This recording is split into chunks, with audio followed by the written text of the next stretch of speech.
get started though. Yeah, I think we ended off where Dom died, and we started off. I think we're at the chapter right after that.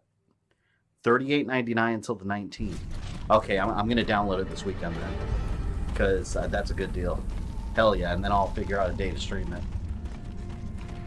I've been so excited to play Gears all week just because I was so stressed from Jedi Starfighter on Monday that I was just like, I want Gears to come already. Hey, guys, Welcome more Spartan. We're gonna have a lot of fun streams coming up soon. You fucking amateur. Friday, I'm sorry, not Friday. Next Monday, we're doing Resident Evil 4. We're gonna start Save that. your breath, Jace. And how's the audio, by the way? Audio okay? All right. Sorry, Marcus. And next Friday, I doubt I'm gonna finish this today. If I don't, next Friday we're gonna go ahead and finish off Gears 4 3. I don't think it's gonna need more than one more stream after today.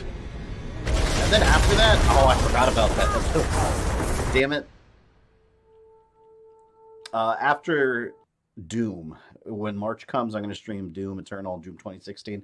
After the Doom time frame is over, I'm going to go back to streaming some of the series I've been trying to get back to, like Resistance. A lot of people have been asking me about Resistance lately. Resistance 2, I got to go back to that. So we'll jump back into that, and then we got... You guys realize how close we are to Resident Evil 3? You Coming out in fucking April. amateur. We're already You in think you can scare February. us off, huh? Like, Resident Evil 3 is not even 2 months away. Save your breath, Jace. I can't believe Come it. on. Like, I feel like we just got an official All right, announcement all for the game.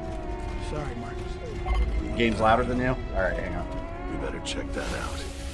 But carefully. Alright, how's that? That better? Next month is March of Doom, so I think maybe in April. Yeah, early April, it's going to be very, obviously, Resident Evil focused, because we're doing Resident Evil Nemesis. And that's when I want to start. Oh, and also, let's not forget Predator Hunting Grounds. So that's going to be... I would like to, that week, start doing, like, these like, community streams regularly. I want to fit that into the schedule, but I want to start doing those regularly, and I want to start it off with maybe Predator Hunting Grounds or Resident Evil Resistance. We'll see. Of course, people in this channel have to, have the same games as me to play them, so I expect some of you will have those games. Great job with the Morris Clan timeline vid. Can't wait for the finale. Yeah, the finale. Okay, if everything goes according to plan, which means it doesn't get copyright claimed. Which I don't think... The only one that's gotten copyright claims so far has been the one with the Netflix... With the heavy amount of Netflix footage, which was part 2. Which that... Of course, that got cleared up. Because legally, of course, right. So I don't anticipate that it will be claimed. But the rest of the month, I've got a bunch of stuff planned. Save your breath, Jace. And that video, I want to put it up the day before... the way I've planned it is the day before Castlevania Season 3 release date. That way people could get excited for Castlevania the day before it. Is that him up there? Hey, asshole! We all recovered from Dom's passing. Yeah, well, someone was already blaming him for all the AI issues, and he's not even here. Poor Dom. So Resistance 2 greater than Retribution? Oh, Resistance Retribution. Oh yeah, no, Resistance 2. See, the thing is, Resistance Retribution was like a new style of Resistance in third person, and they were trying a lot of new stuff. Resistance 2 is back to basics. It's like the first one. It's like the first one, but bigger and better. It's enormous bosses. It's first person. I love Resistance 2. Resistance 2 and 3. Retribution's the only one I kind of didn't care for. And Burning Skies on the Vita is okay, but the story's kind of eh. It's a good game, though. You guys will like it. I love the series overall.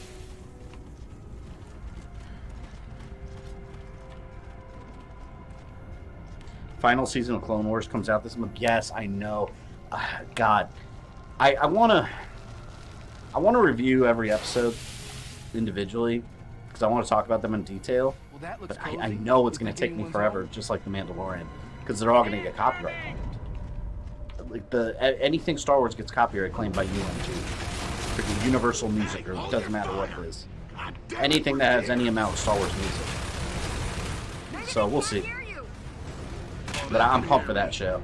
I said hold your fire, you fucking assholes! Netflix doesn't understand that your Castlevania videos like free advertisements.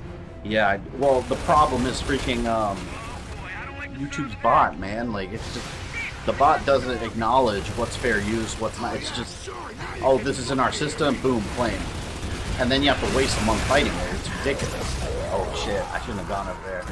I gotta stay away from those pods. So if Morris had a child with a Lucard, would that child be able to wield the vampire killer like a Belmont? Well, that looks cozy. Good question. You think anyone's I don't home? know. Konami will never tell you. You guys want to know something interesting? This happens every time I do one of these videos. And this is where the canon police comes in. Every time I do one of those videos where I'm clearly saying in the video that, like, this is not official canon information. It's just my interpretation, like a cool, like something I think would be cool. That makes sense within the context of the overall story. You always get the canon police coming in and trying to explain things. But what I love especially about the canon police is that anytime they comment with facts of their own, it's always wrong. Completely wrong. Like, I had one guy tell me that, what did they say? They said that they confirmed in the Castlevania Bloodlines radio drama, which there is none, by the way, that they confirmed that Alucard and Maria had children, and that Eric's older sister couldn't wield the spear, so that's why they were going to get the whip. I don't know where they got that information from. None of that's real. But this is what the canon police does. They make their own explanations in their heads, which is essentially what I'm doing, and then they consider it canon and, like, tell me I'm wrong about things. It's like, how can I be wrong if I'm explaining that it's not part of the official storyline? But yeah, anytime I do those videos, it always attracts those types. Like, I'm already prepared for it. And then I have to tell them why they're wrong, and I never get a response back. They just disappear and stay quiet. You still haven't beaten this yet, though? No, well, there were 2 weeks where I didn't play it. So, this skipped 2 weeks. It should be this and then one more stream, I'm thinking, and I can beat it. Because I don't think I'm going to have time to beat it today.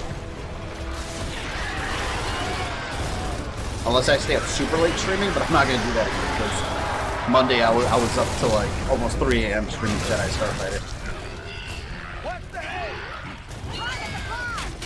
Oh, is it that snake thing? Yeah, it's that snake thing. I hate that.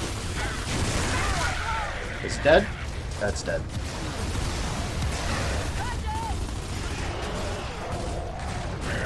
I really hope I don't have to fight another, what do you call it? The big bitches. Not destroyers. Damn it. The females. I hope I don't have to fight another one in this game. I don't think I will. I want to say rampagers, but that's wrong. Canon police just like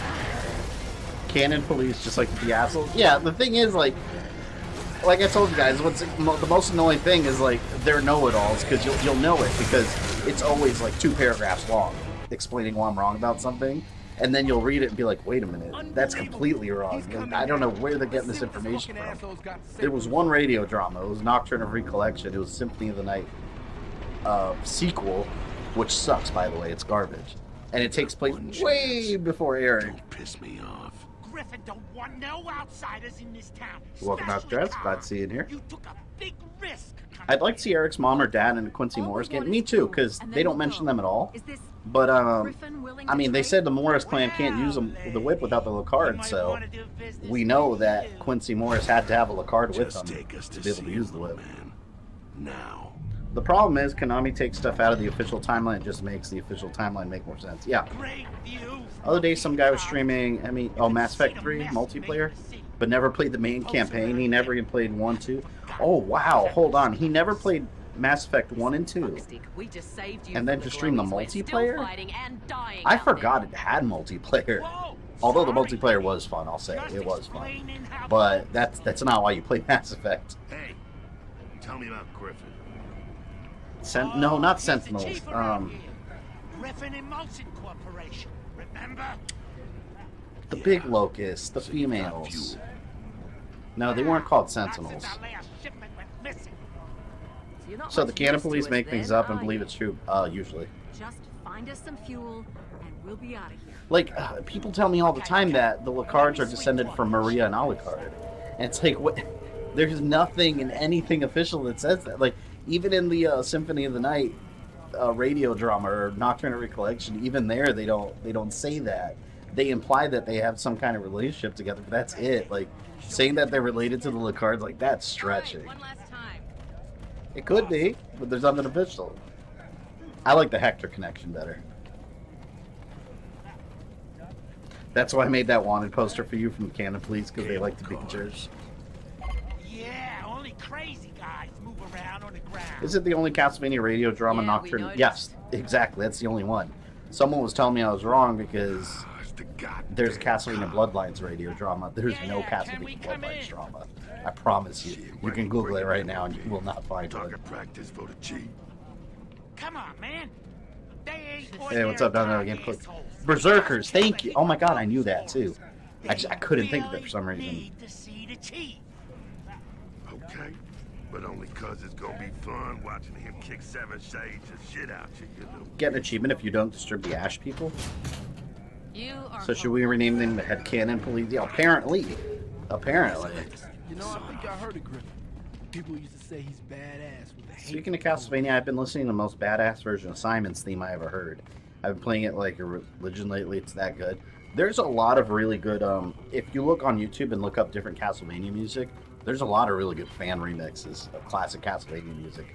It's awesome. I wish I could use it for my timeline, but I don't like to, even though technically it'd be fair use, I don't like using other people's stuff without asking for permission and stuff. And, Look, here's his office. you know, just out of courtesy. Marcus. And, let me handle this. I don't know, most people just don't respond. So I don't even bother. Mr. Griffin, sir. These car guys. Do you still think Grant will show up in season 3? I think so. I think he showed up in season 2. I told you guys. I think he was the blonde guy that got turned into a monster at the end. I still think that's Grant. If that's not Grant, that's a lost opportunity. I lose my patience. So welcome to Griffin Tower, Cog. It was here before you. You're gonna have to change your expression now. Apparently, easy mode is for little ladies, small kids, and Jedi Starfight. No, okay. Let me rephrase. And by the way, I'm gonna get in trouble for talking to the cutscene by someone in the comments. So if you're commenting, well, yeah, hello. Oh, make sure you leave a like. But yeah, now let's change it. The new definition for easy mode is for children, young ladies, and when you're just tired of a game shit for 6. Let's say 6+ hours. It has to be at least 6+ hours straight. Then it's acceptable. When you just don't care anymore. That's the new definition. You know the first rule of business, Mr. Phoenix? Remind me. It's what's in it for me. You need fuel, so do I. Ironic, seeing as how I built an empire on it. So you Why do get Konami my make a fuel game that back, redoes and the I'll first let you game but with a punk-ass keep female? some. Which game are you talking about? What's stopping you from getting it? Our refinery across the way is a little late with the fuel shipment. Shit, they need Yeah, to are you send my talking about cable car Legends? back. So I'm asking you to progress the order for me. Get my fuel. Going out to and the my barcade cable later, car. nice. Now can you manage that, killer? Yeah, today I am drinking my final beer, which... Not final beer for life, God no. My final beer that I have left in my fridge. This has been in my fridge for like... Has to be like 3 months now. Because I really didn't like it. Tropical Pineapple Kona Brewing Gold Cliff IPA. I don't like it at all. It doesn't even taste like pineapple, but You got an hour. Don't waste I'm just gonna top it off and Let's go, get rid of Marcus. it. Why does Griffin look like Blade from Marvel? You know who I was thinking? The black guy from Tekken. Is it Raven? That's who I was thinking of. Although he also looks like Blade. Dizzy's gonna be okay, Marcus. Let's do this. Is that Ice? Get out of here. Oh, that is Ice-T, isn't it? It sounds just like him. You never played DMC 3 on stream? I haven't played any DMC on stream, but I plan to play all of them. That's going to be another series I plan to do the full thing of. I wish I had done Resident Evil in order from the beginning, but the first time I streamed a Resident Evil game, I already started out of order. All these supplies lying around. The game that broke Fabian's will, Jedi Starfighter, which is funny because I played Battletoads. I'm telling you guys, when I tell you that I hate protection and escort missions, I mean it. Like I hate them. Like, if you give me too many, I'm just gonna get pissed off and not care about the game.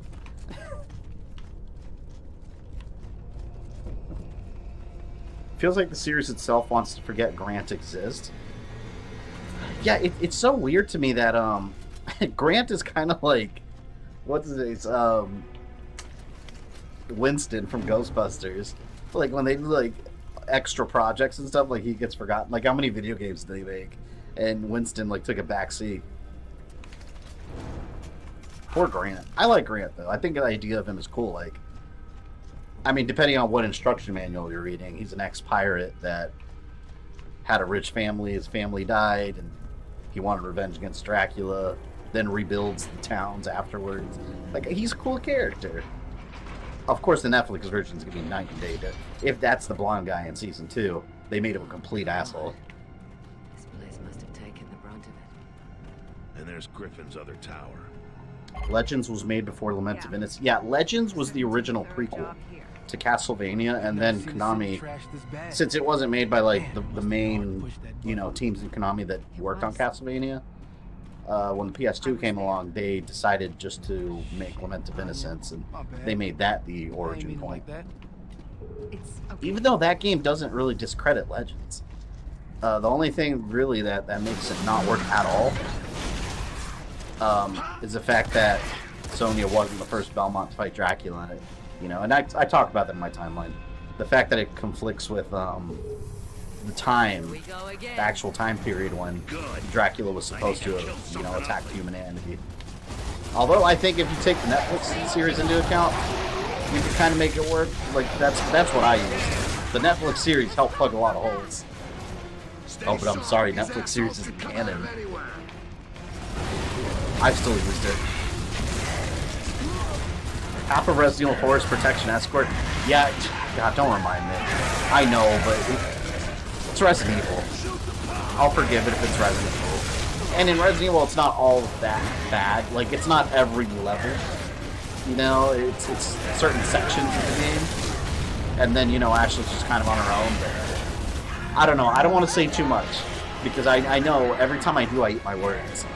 Fast forward to Monday, and I'm sitting here fuming out of rage. So I'd rather just not say anything. Winston was always my favorite Ghostbuster. Me too. I like Winston. I always like the underdog. I like his attitude too. I love how he's just like... They asked him if he believes in a bunch of stuff, and he's like, as long as you give me a paycheck, I'll believe anything you say. I love that attitude.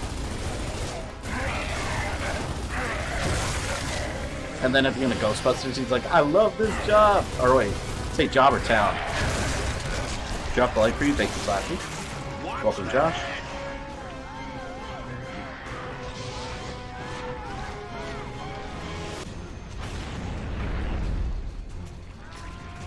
There's a giant chicken in this area? Hold on, what? I've never seen a giant chicken. Actually, you know what? I did see it in Kid Dracula. I did see it there.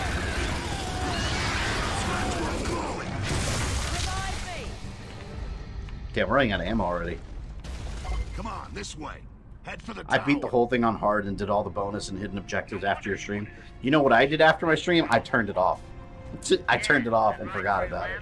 Actually, I booted it up the next day and I played it for like 30 minutes. And then I was just like, I just don't want to play anymore. I'll save it for another day. I'd say we go back and grab him if we didn't need the fuel so badly. Feels like the main series forgets Grant. The only ones ever mentioned in other games is Trevor, Sypha, and Alucard. I mean, sorta, because I mean he's in Castlevania Judgment there, and also in the Symphony of the Night when Alucard fights the legendary 3 warriors. There's the the demon impersonating Trevor and Sypha, but Grant's there too.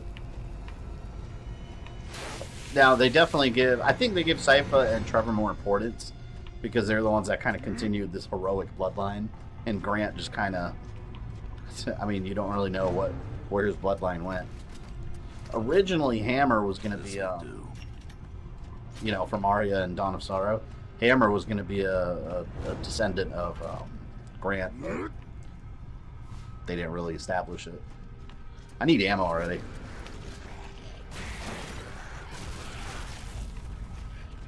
Ashley isn't the worst escort, it sucks, but I do think Jedi Starfighter was Faris. Which, see, the thing is, to me, with Jedi Starfighter, it was too much of the same, you know? I just, there was just so much of it. If they had just, I would have preferred it, and this is why I like the Rogue Squadron ones, because the Rogue Squadron has, they do have protection missions and escort missions, but they're, like, if you actually count them, there's way more missions that are just, like, straight up dogfights, and to me, that's a lot more fun. Like, for example, like, one of my least favorite levels is the one on Geonosis in Jedi Starfighter when you're transporting the clone troopers, because you're just kind of flying around waiting for them. You know, there's no way to speed things up. You're just waiting for the little AI to get from point A to B. I don't like that. I want to get the dogfights and destroy my enemies.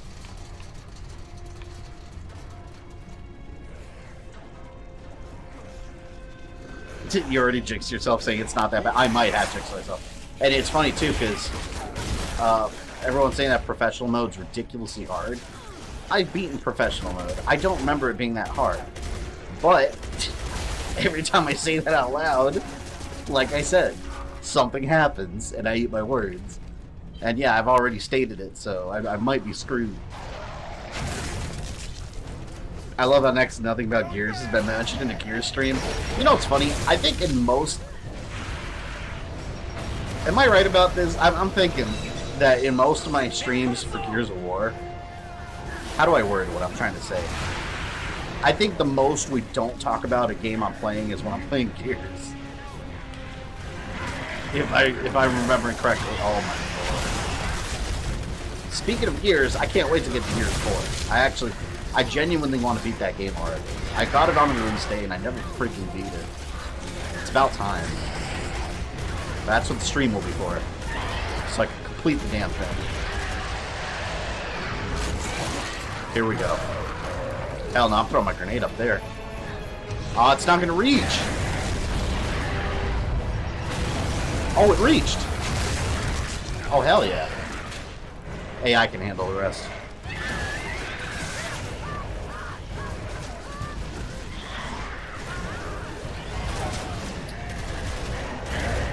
Don't look at me. Someone's throwing fireballs. Is there another cocoon? I don't see another sack. Ball sack. Oh, no, get down. Oh, hell yeah. I got 3 of them. Fuck. They're throwing a lot of crap at me. Hypothetical game that would have been awesome as Star Wars Imperial Pilot. They kind of did that back in the day with Star Wars TIE Fighter. I never played it, though, because I have it on Steam and it doesn't work. Sadly. I mean, it loads up. You just can't really do or see anything. Holy shit. I can't even see who's launching those fireballs. Alright, I need to start using my sniper rifle. Oh, there's one sack. Please don't kill me.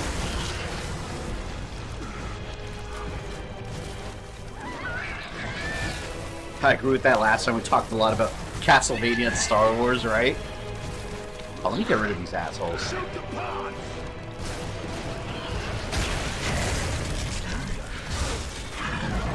I gotta heal. I gotta heal. Oh, no. Can that thing climb over? Oh, please don't. Please, please, please, please. I could... No, you know what? I'm going to play it safe. I was going to jump over to the other side, but I know it's a bad idea. So let's do this. Yeah, see, there we go. There we go. That was better. I got to kill that pod. Oh, yeah, I could have used this the whole time? I didn't even know this was here. Oh, that's way better. That's way better. Look at that, look at that. Look at this thing, it's crawling there. I can't jump over it. You did the same, you talked about Gears during a Kakarot stream. Kakarot's just too many cutscenes there. That's the one I got in trouble. because I wasn't allowed to talk during cutscenes apparently. And someone yelled at me in the comments saying I was talking too much during the cutscenes. And I was like, but the whole game's a cutscene. Like, I wasn't allowed to talk at all? There we go. Fuck. Okay, I gotta play my cards right here. Hang on. Oh, fuck, I want to go over there and save them, but the question is it worth it? Jump over. Jump over. Why can't I can't climb over. Oh, I gotta go this way? Oh, shit. It's not good. Nope, I'm staying right here. Nope, I'm not moving. I'm not moving. Could always be worse. Could be Razor Hail. I hated the Razor. Wow, you guys remember the Razor Hail stage on, what's it, Gears of War 2? What was the first one that I did? Where I kept dying over and over with the stupidest thing. That part took like an hour. When you're on the train.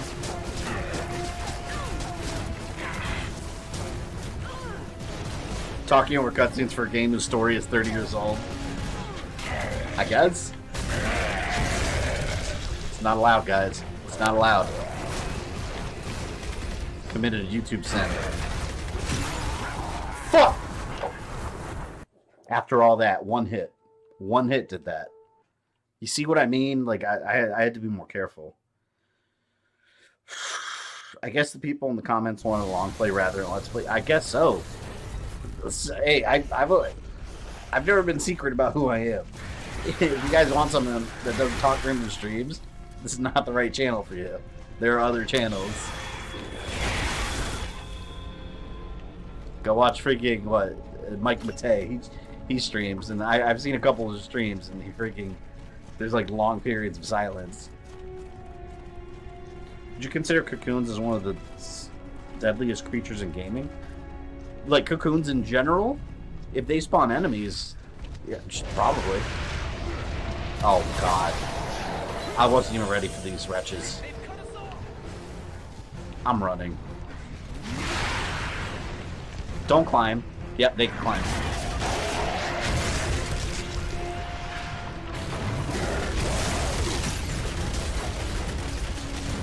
Already the BS is starting. 20 minutes into the damn swing. Or so. Spiders. I got killed by little minion spiders. I feel like getting angry about the Kakarot cutscenes is silly because it's just almost shot-for-shot scenes from an anime from 15 years ago. That's exactly right. It really is. That's been retold countless times in multiple video games.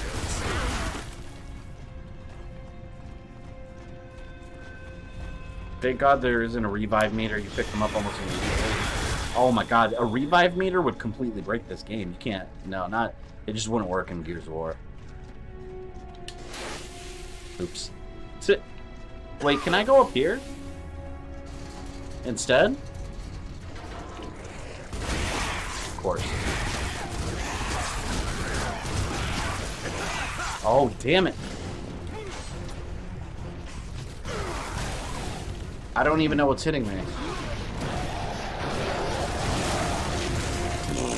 I'm out of ammo. Not afraid of a girl, are you? I gotta waste my good ammo now. Buy some pistols.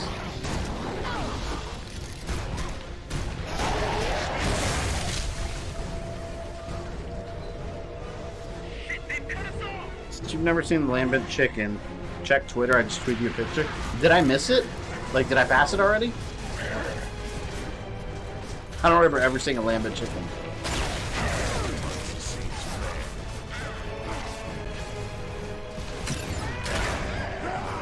I knew I was gonna die. I knew I was gonna die and I didn't take cover.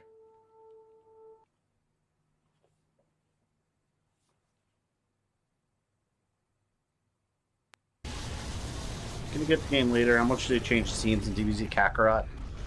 I wouldn't say they really changed the scenes in Kakarot. To me, it's more, they left out a lot of the really good moments for the sake of... I don't know why. I was going to say for the sake of saving time, but some of the... there's so much cutscenes. I don't think they were trying to save time. I don't know.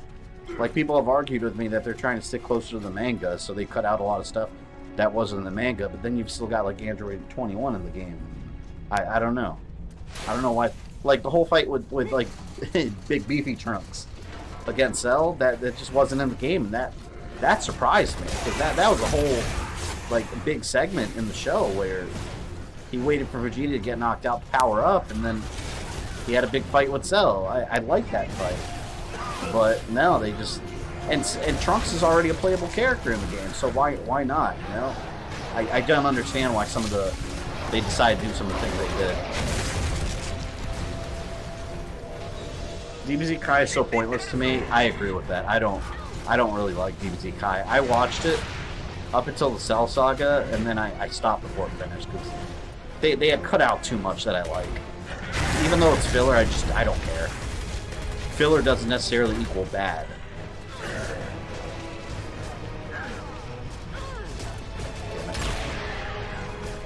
Yeah, I think this is a better place.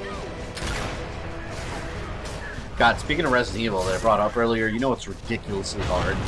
I discovered later there's a way to cheese it. I don't remember exactly how, but there is a way. The Desperate Escape with Jill and the black guy, I forgot his name. Josh. When you play as Jill and Josh, that on Professional is ridiculously hard at the end, where it's just like a horde of enemies over and over, and you're on a rooftop, and there's a timer. It's crazy hard.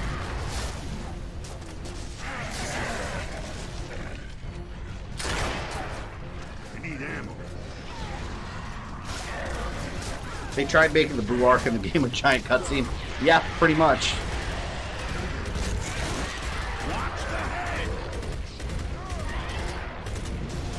I need ammo. If you think the chicken's from Zelda... Oh, the Cuckoos! Not if you don't bother them. Just don't bother the chickens and they won't bother you. Fuck.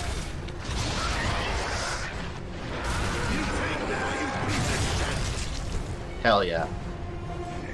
I need ammo again.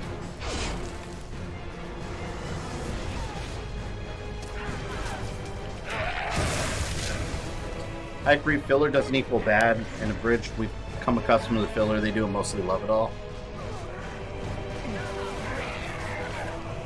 Okay, here we go. You know, I'm curious, off topic. How many of you have played Sea of Thieves? I'm wondering what you guys' opinions on this, because I actually, when I was on the Game Looters podcast, they convinced me to buy it, because I wanted a game to play with someone. And I was playing with Josh and my friend Nathan the other day online. I don't know. Maybe I just don't understand the game. I think it's kind of boring. Like, it feels kind of empty. Has anyone in here played that game?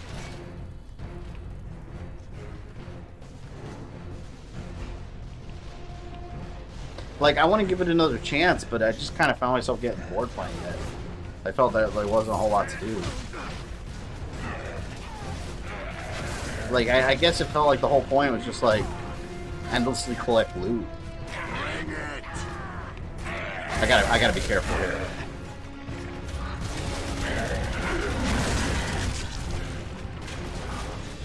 Oh, shit.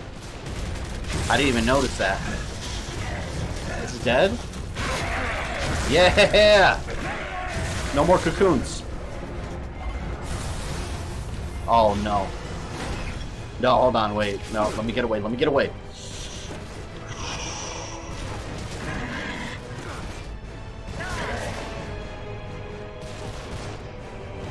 Sea of Thieves is a lot of fun if you have people to play with. Watched a friend play and I played a tad and it was boring in my opinion as well. Sea of Thieves, you need a crew to play with. Yeah, I had people, but it's like, I don't know, maybe it's because they were all experienced and it was my first time jumping in. I just jumped in and played with them and I didn't know what the hell I was doing at all. I was just kind of following them around. Like, I didn't understand the map. I didn't know where we were going. I guess that's true for any game where you haven't played but your friends have and you just jump into it, but I don't know. I'll give it another chance, especially since I spent 25 bucks on it.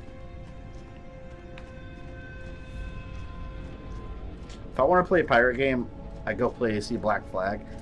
Oh yeah, I much prefer that. That goes without saying now. I love Black Flag. I've not played Sea of Thieves myself, but that's a criticism I often hear, that it seems empty. It sounds more niche than anything, though. Yeah, I think it is a very niche game. I don't know. And, like, I prefer when it's a little more fast-paced, too. So, like, in Assassin's Creed, I mean, to me, some things don't need realism. Like, in Assassin's Creed, when you want to leave on your pirate ship, what do? You just, like, press square or something and take the wheel and off you go. You know, it's just simple and gets you where you need to be. In Sea of Thieves, you have to, like, drop and lift the anchor. You have to set the sail. You got to turn this and that, and then you get your ship to go. Yeah, I understand they're trying to go realistic, but in a video game, like, do you really need to do all that? Like, just let me grab the steering wheel and go. Like, I don't know. I guess some people would appreciate the realism now. I just don't think it's necessary for certain things. Like, it's like in a Grand Theft Auto game. You hold Y, get in the car, and off you go. You don't have to, like, sit there and try to hotwire it, and then you got to rotate the joystick to move the keys. Like, you don't have to do all that. You just press a button, you're good to go. Careful, they spin. Are these the Lambent or the Locust? These are the Lambent. You know the difference because the Lambent are glow. They glow and they explode into orange tang. The Locusts don't. The best way is to do the tall tales and Sea of Thieves, and it's a mixture of puzzle solving and teamwork. Yeah, we were on an island and we had a map with X's on it, and we were like running around with shovels. I accidentally found the chest, and apparently everyone got excited because it was a very important treasure. I didn't know what the hell I was looking at. It was like a red jewel or something. I don't know. Like I said, it was my first time playing, so I just kind of just jumped in and started following them around. Oh, that was my ammo. I've actually set up my YouTube schedule too to. Oh, speaking of which, I didn't really go into this because I never got on the topic, but actually, I don't know if you guys remember, like, my fiance, Well, she had quit her job, like, it was like a year ago now, just so I was going to take over all the bills so she could be at home, and she wanted to be a stay-at-home mom. She actually just got a job. We decided that she was going to get a job just because we're trying to save up for, like, you know, getting married, get a house and all this. A lot of that stuff is real expensive. So we thought it was probably a good idea to her to get a job just to get extra income coming in. So she started this week. So, like, I've been just working on videos, taking care of the kids during the week. And weekends I'm trying to take off of doing YouTube and just playing video games for fun. Just to, you know, give myself a little breathing room. And I think that schedule's actually been going pretty nicely. I've been playing a lot of games on my free time now, whereas before I was working 24/7. This weekend I think I want to focus on Ghost Recon Breakpoint because they added freaking Terminator. They added some Terminator missions to it and like a Kyle Reese uniform and stuff. I need to get on that. I want to play that. And I haven't played as Joker in MK11 yet either. Oh god.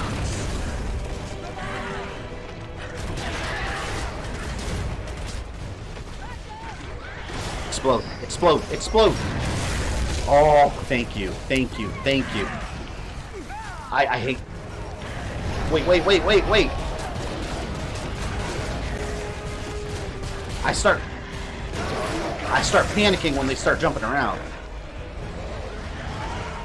There's a Banjo-Kazooie Easter egg in Sea of Thieves. That doesn't surprise me at all, because it's rare. I want to stream that game soon. That's another one that it's like on my very soon to-do list. I never finished Banjo-Tooie.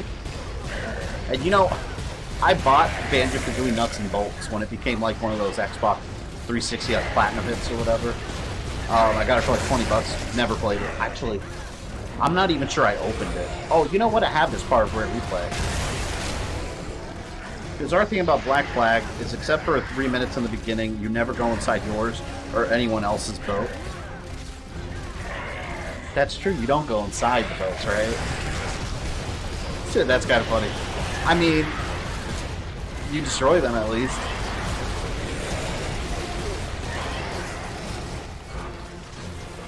I know you get a lot of benefit from like taking over boats and like taking crew, but I just love sinking them to the depths of the sea.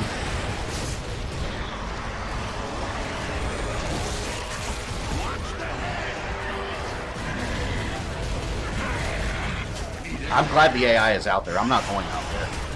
My happy ass is staying right here. I'm good. I'm good. Are they all... Oh, I'm dead. There's no way I'm getting... Oh. I don't have enough ammo to fight this.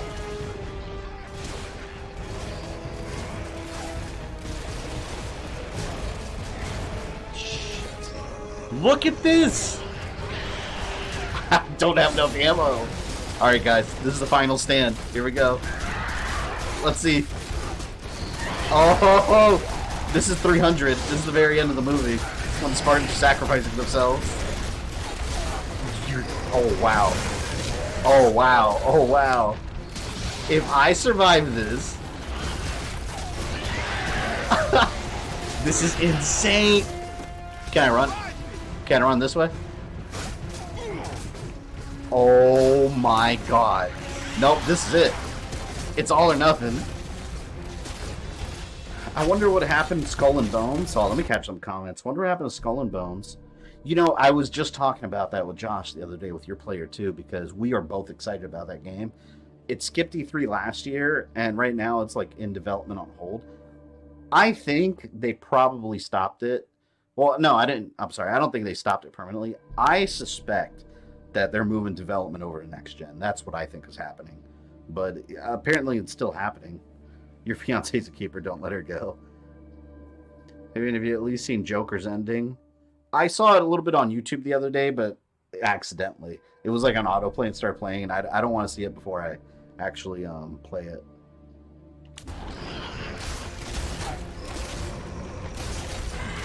Fuck. Look at this.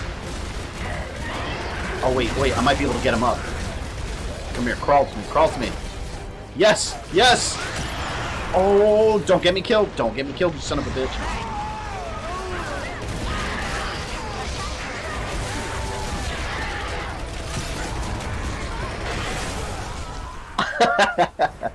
Alright, let's be real. We knew there was no way out of that. There was no way I was going to get out of that scenario alive. Hell no. Until it doesn't. Do you like Carly as evil or anti-hero? Well, we managed to reach the I kind of like her as both. I like how she's been portrayed as both. I'm talking from the comics. I liked her as a member of the Suicide Squad when she's forced to do good things. But, I mean, when she's, you know, bad to the bone with the Joker, she's really entertaining. So, I don't know. I'm not one of those crazy Harley Quinn fans that, like, go to conventions dressed up as her and whatnot, but, I like the character. I do enjoy the character.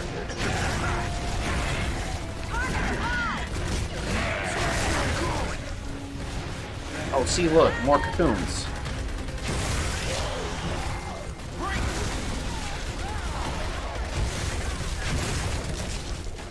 The one thing I really liked about Birds of Prey was the humor. Because a lot of the humor in Suicide Squad I thought was really freaking cringy. Like, whenever Captain Boomerang, he had that obsession with My Little Pony, I didn't even understand that. Yeah, okay, he's a brony. What? It's just, it's not funny. And it's not Captain Boomerang. Like, I don't know, it just wasn't funny. I didn't understand why they thought it was.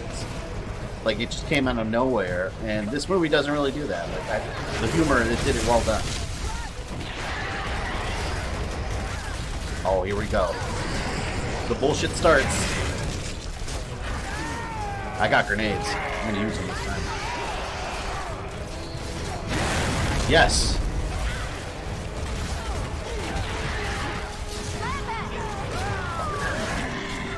Yeah, no, this better not be another bar. It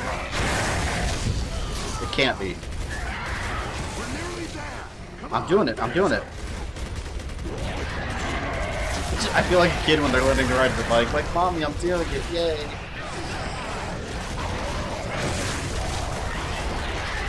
Wow.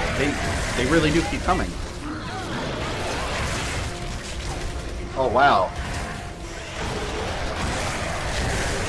See, if the AI would just crawl back to me, that would solve a lot of issues right now.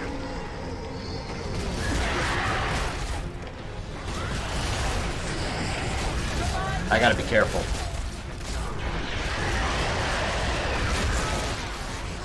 Get up, get up, get up, get up! Ooh! Oh, if I had one more grenade. That's all I need.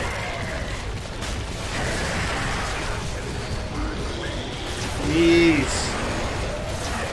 Look at my ammo just going.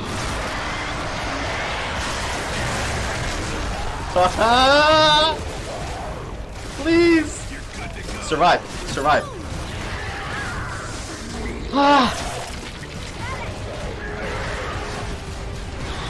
I might do it. I might do it. This is ridiculous.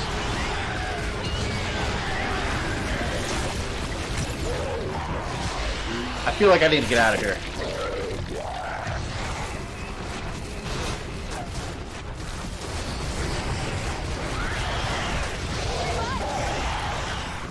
Look at this mess. Just look over there.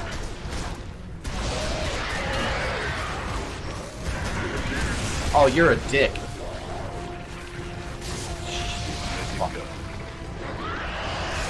Oh my god, are they gonna get me? I'm blind firing, but I can't even tell if I'm hitting anything.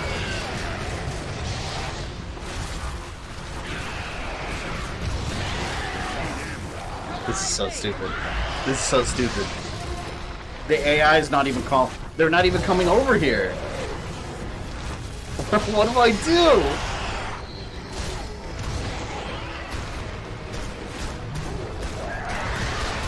Okay, wait, I'm hitting something. Yeah, you're right, this is insanity. I think there's only 2 left. I gotta count my shots. I literally have to. This is all I have left.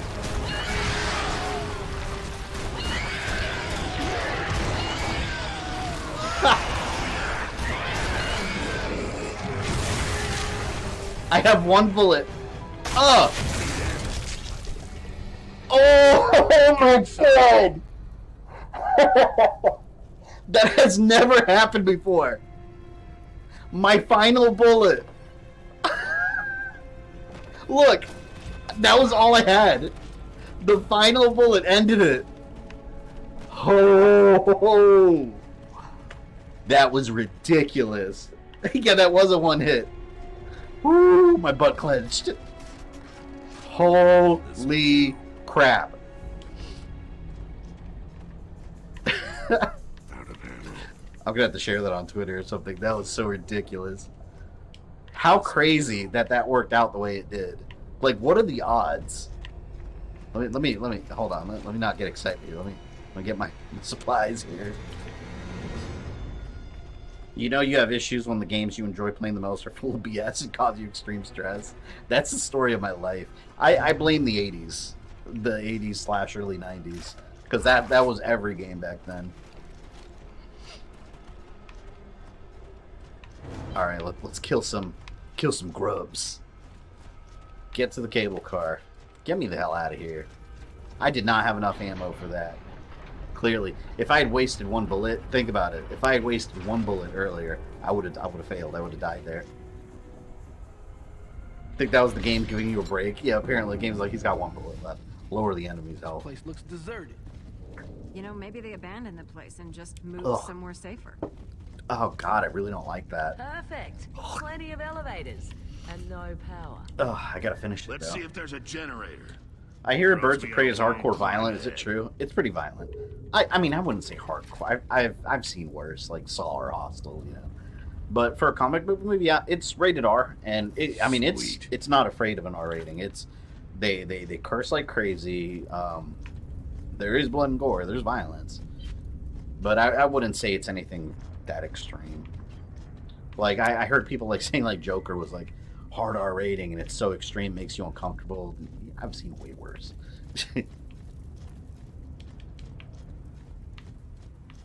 Where am I going?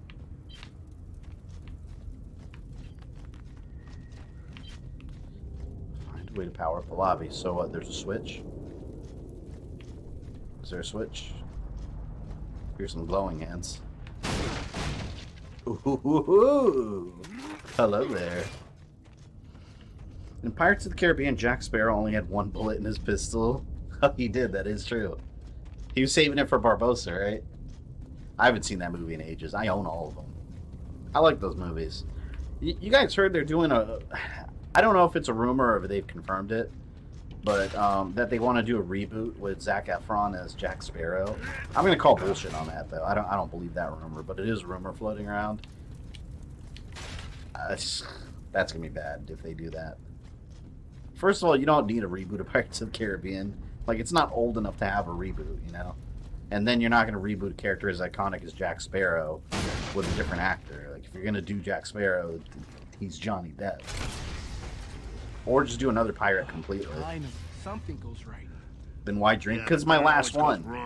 It's been in my fridge for like 3 months. I'm just trying to finish it. So this is the last Gears of War stream? I don't think so. I think we'll probably need to do one more. Because I don't think I'm going to be able to beat this tonight. But we are, I mean, we're way past the halfway point, so who knows? We'll see. Well, here's hoping it's intact.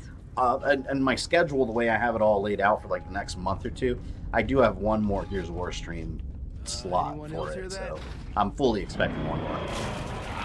But if we finish it today, that's a nice bonus. That'll put me ahead by a week. Oh, another defense part.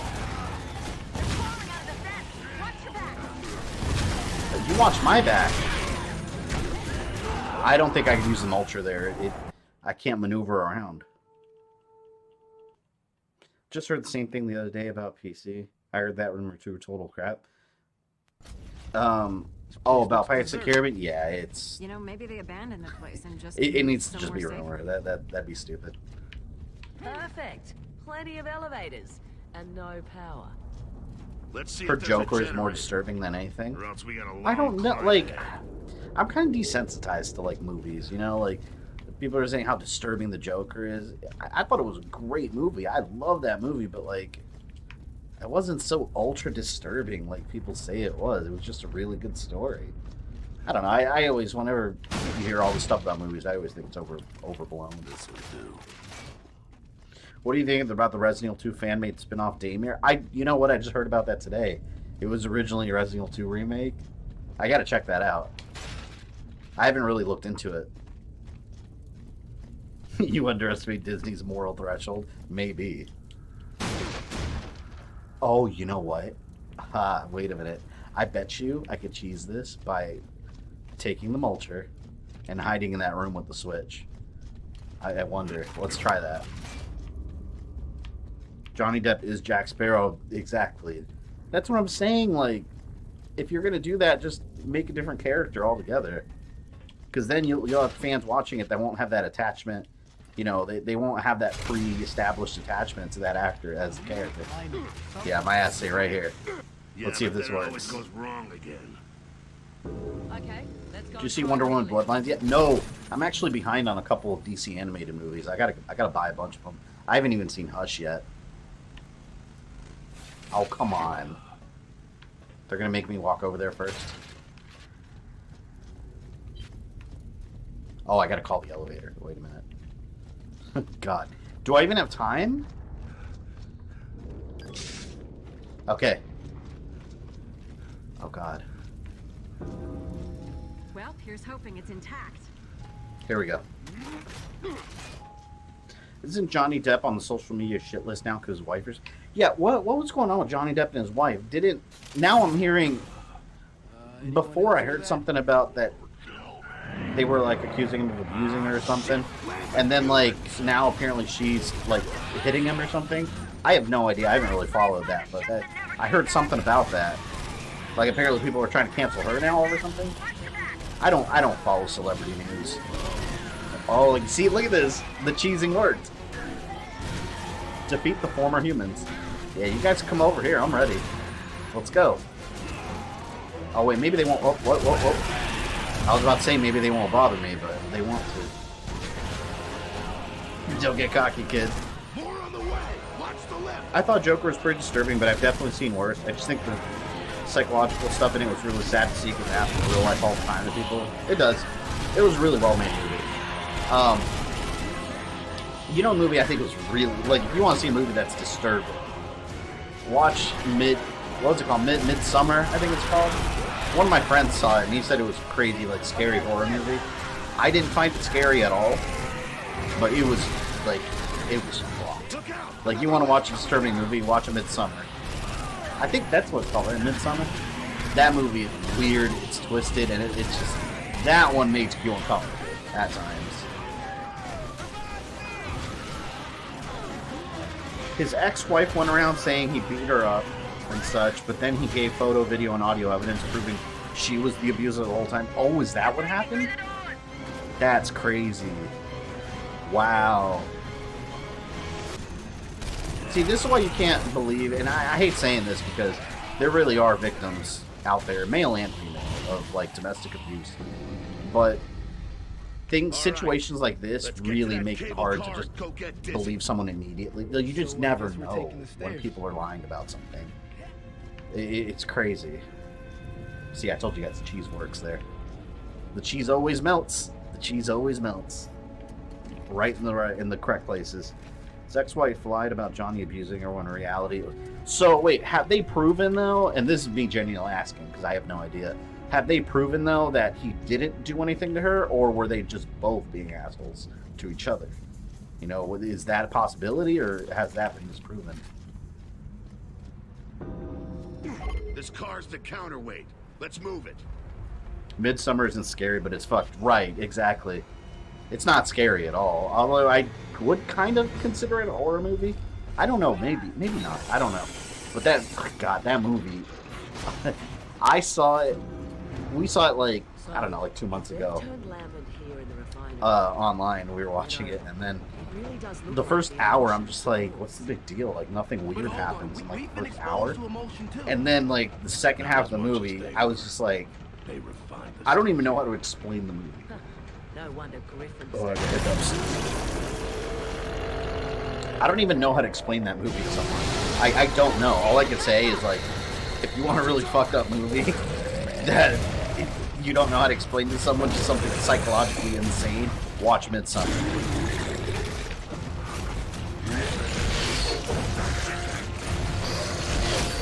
Oh! I thought I was good there. Somar? I don't know. I'm actually Midsummer. Besides Doom Eternal, Resident Evil 3, and Ghost of Tsushima, which games are you looking forward to this year? Cyberpunk's another one, yeah. I don't know. I gotta make a list. I always forget, but the ones you named are like at the top for me. Resident Evil 3 Remake is my most anticipated release of this year, for sure. The most disturbing movies I've seen are The Thing and Slither. The Thing is my second favorite movie of all time. I love that movie. I haven't seen Slither though. I don't know why everyone's told me I would love it. I've just never gotten around to it. Grenade! Oh. Okay, I thought I was going to kill myself accidentally.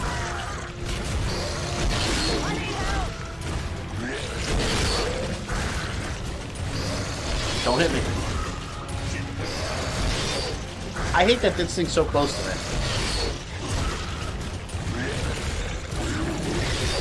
But at least his attacks are limited because of it. Get up, please. Do your part. Thank you.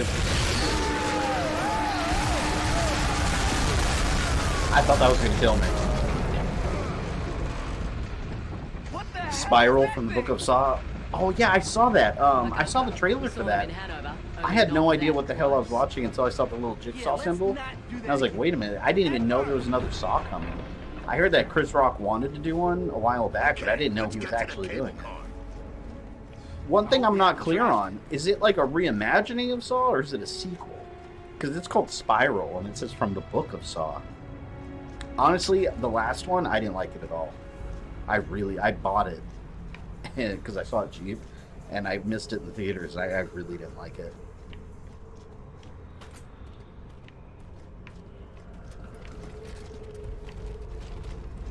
From what I read, it was just her hitting and just like cutting him and supposedly pooping in his bed. Wait, hold on. She was taking a dump in his bed. What do you mean? Like, who does that? I don't know if that's okay to laugh at because of the situation, but that's hilarious. Like, wait, Like, are you kidding? Like, if my, like, ex-wife or wife or whatever, my ex-domestic abuser was shitting on my bed, I would tell all her friends and family, everyone. I'll tell the world.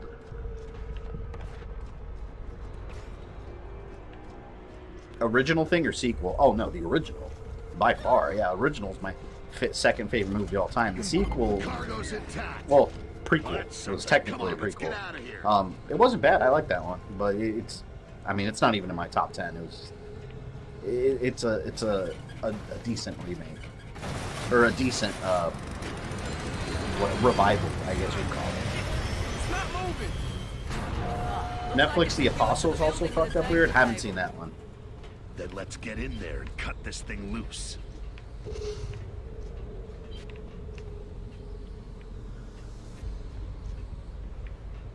The lore's all over the place in that series. Oh, what, from Saw? Yeah. It was just really convoluted, and then, like, was it Saw the final chapter? At the end, they revealed that the doctor from the first one was involved the whole time, and I was like, all right, now you're really going on the deep end. Like, it's like every twist got more and more convoluted. And then the one after that didn't even really acknowledge it. Just kind of ignored that. And then this new one, I don't even really know what it is. I can imagine them just kind of telling another Saw story, but just kind of ignoring everything before. I bet that's where they're going with it. Let's move in.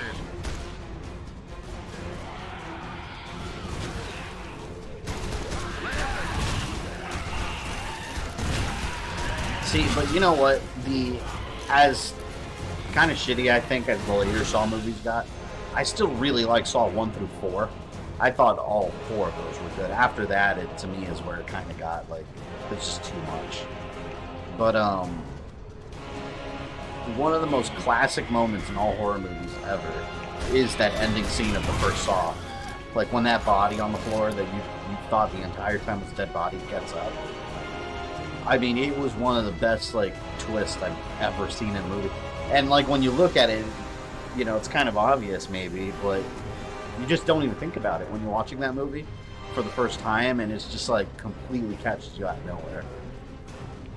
You hear about the Resident Evil Netflix series coming? Yeah, people asked me if I was going to make a video on it. The reason I didn't is because they announced it forever ago, and all we've ever gotten is rumors. Like, we've never gotten confirmation of anything. You guys know I don't like to really report on rumors because most of them end up being BS. Everything out there right now about the series is wrong. It could be right, but nothing's official. All we know officially is that there's a Resident Evil something coming in some form that has something to do with the beginnings of Umbrella. That's what we know. The rumor is that it has to do with Wesker and his 2 daughters. I don't know where the hell they pulled 2 daughters from, but that's the rumor. I think that's BS. I don't think that's going to be real.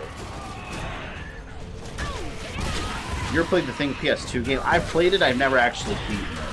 I've rented it before. Let's move in. Yeah, it is a sequel. In the ending, McCready shows up. Kurt Russell's character. And they also explain what happens to Childs. So, whereas the movie kind of left it ambiguous, the game firmly explains it. So, consider it canon if you want. The Saw series thinks a lot smarter than it is. Likes to pretend it has a PhD when it really has a GED. Yeah, that's kind of true. I mean, when you do a twist, it has to be a really smart twist that makes sense within the overall story. Over time, they just kept doing twists just to make everything more complicated. Because with each twist that came, you would have more and more questions.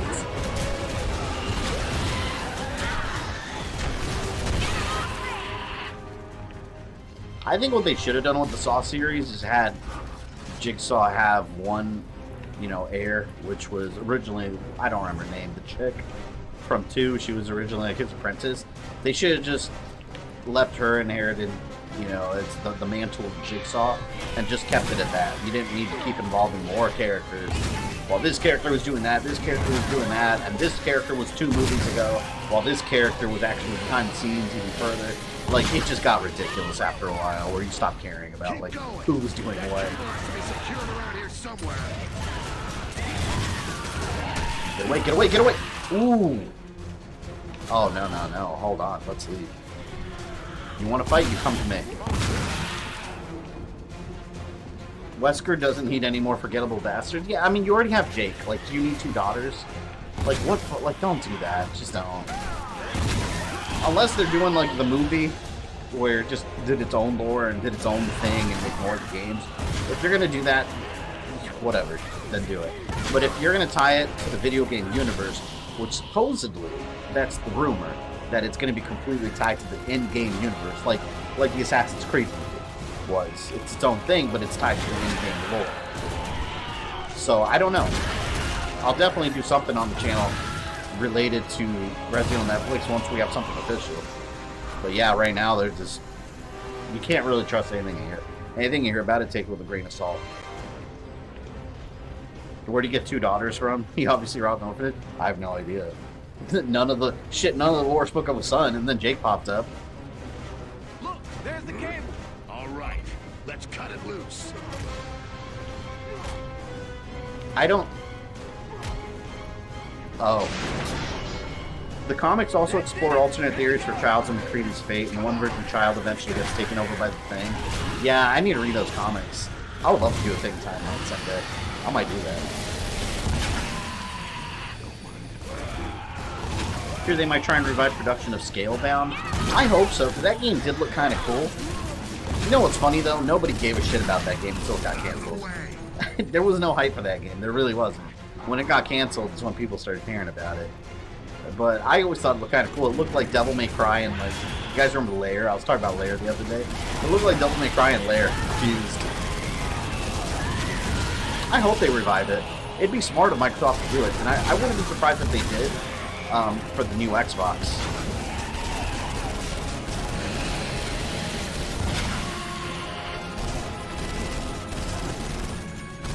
I seriously hope Alice isn't going to be in any Resident Evil game. There's only been, well, that I can think of at the top of my head. There's only been 2 moments where the movies influenced the games. And that was, you had the Red Queen that got added into the games with Umbrella Chronicles.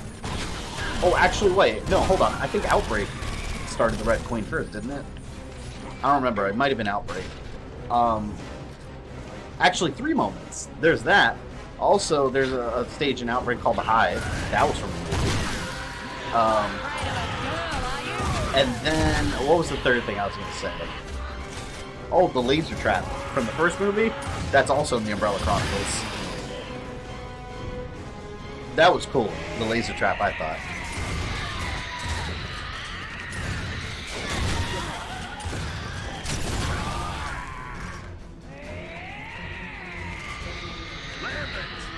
Oh, God, wait!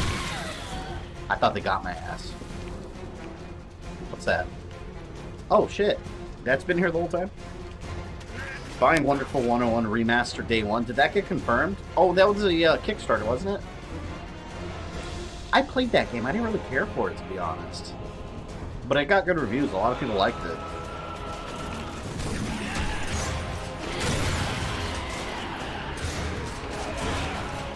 Outbreak could... Oh, you're right. Outbreak did adopt the movie's logo. So I guess that's, what, 4 examples of the movies affecting the games?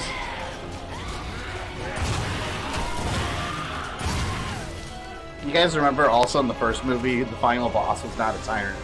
The final boss was a liquor. A liquor. But in that, they were special. It like, kept mutating. But they forgot all about it in Resident Evil Apocalypse. The laser trap in Resident Evil 4. Was it in Resident Evil 4? You might be right. I think there was one.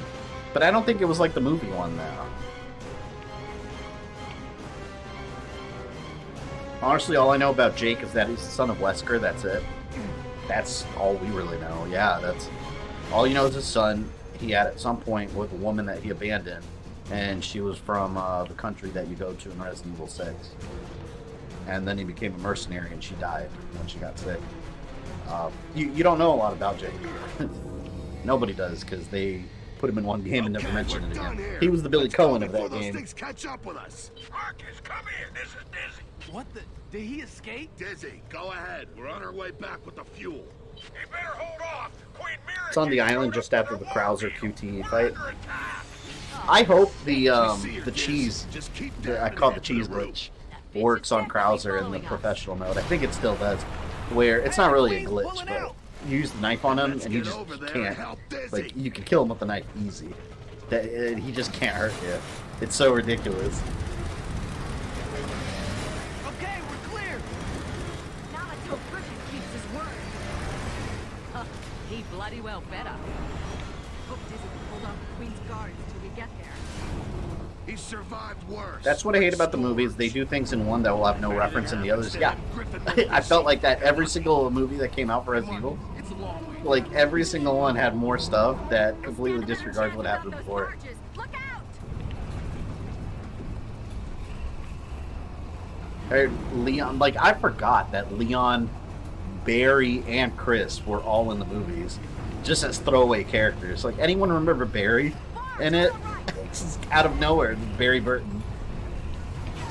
But he didn't matter in the overall context of the story. They just put him in there because he's in the video games.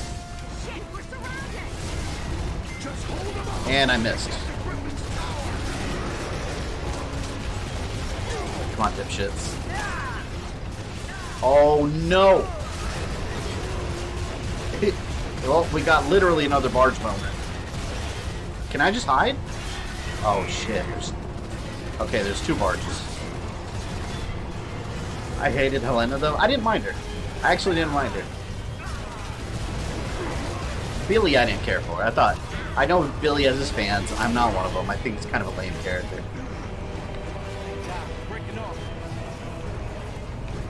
Go away, please. Marcus.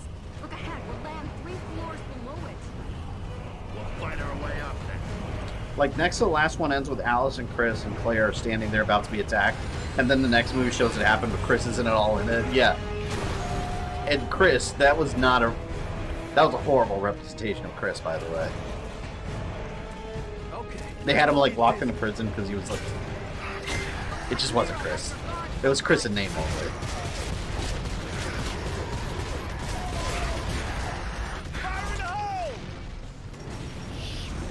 And remember, Jill was gone for, like, several movies. And then later on, they made her, like, mind control Jill for Resident Evil 5.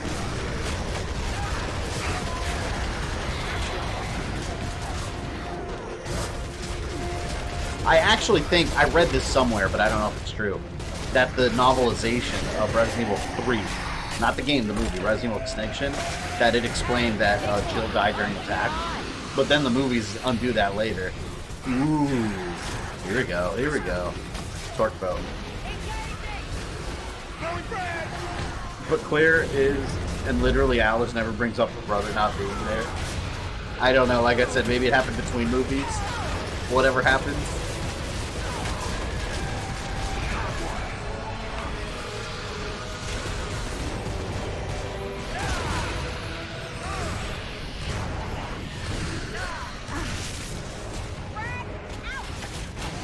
Alright, let me get some ammo over here. Marcus! We're in this shit up here! Me and Griffin! We're on our own now! We can't hold it! Is that only in the live action movies or the animated movies? Oh, with what? He was in there because I guess he was with the military unit and they all left and he ended up in the cage somehow and they didn't trust him. It's not Chris. He's a Chris only. Damn! Like, if you're gonna do Chris, he has to be a STARS member. You have to have a little backstory with the mansion and all that. Like, none of that's there. Like, it's just some dude named Chris Redfield because he's in the games. Oh, no, hell no, I'm not going over there. Would you prefer Silent Hill series or Resident Evil? For Netflix? Resident Evil, for sure. There's just more story to tell. Like, Silent Hill's always been very, like, subjective. You know, it's a different experience for every player, depending on your interpretation of the story and the game. So I don't know how series-friendly it would be. I think Resident Evil would make a better series. Because Resident Evil's got the more, like, straightforward story, where you really don't have to think about. In Silent Hill, you have to somewhat think of the story. Oh shit, wait.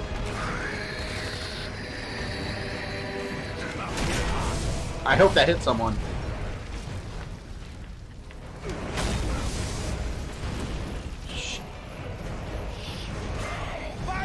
I heard a rumor that Ethan will be in Resident Evil 8 because the main character.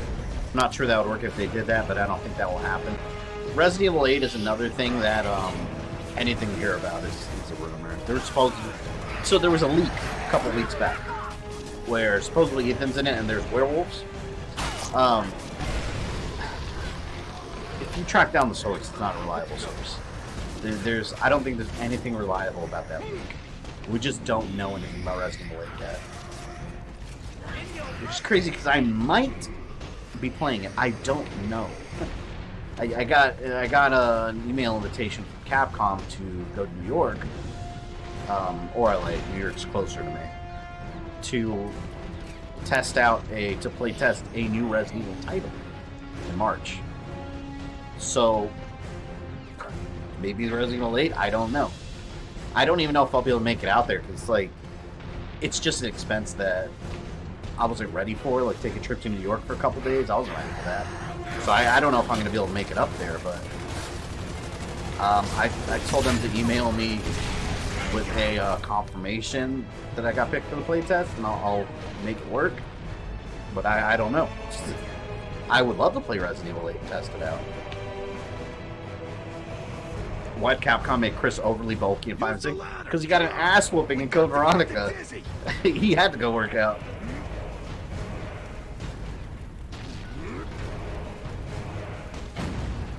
Didn't they have the prison break? Yeah, the prison break guy played Chris. Or Captain Cole. Not Captain Cole. Yeah, Captain Cole from CW. I don't find Gears all that appealing in my opinion. The fourth game is the only one I played and wasn't interested. I love Gears. Gears is one of my favorite Xbox series. Although, like I said, I didn't finish the fourth one. Damn it.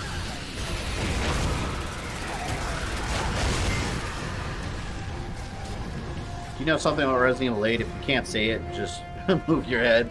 It's like I have a gun to my head. Alright, here's what I know.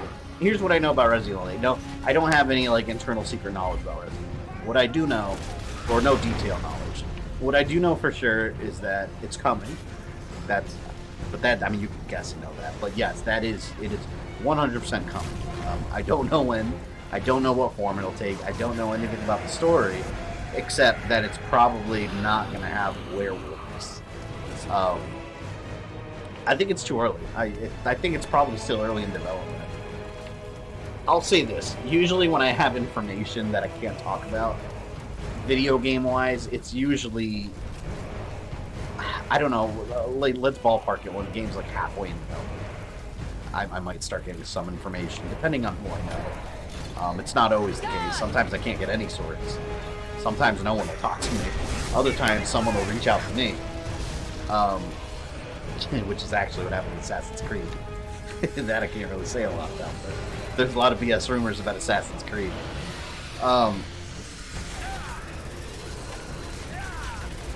Alright, see you later, Glacius. But I hope I get to hear something about Resident Evil 8 soon.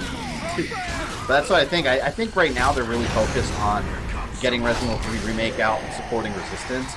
I think we'll start hearing it probably a couple months after Resistance and all that comes out. I think a couple months after we'll start hearing more about Resident Evil 8.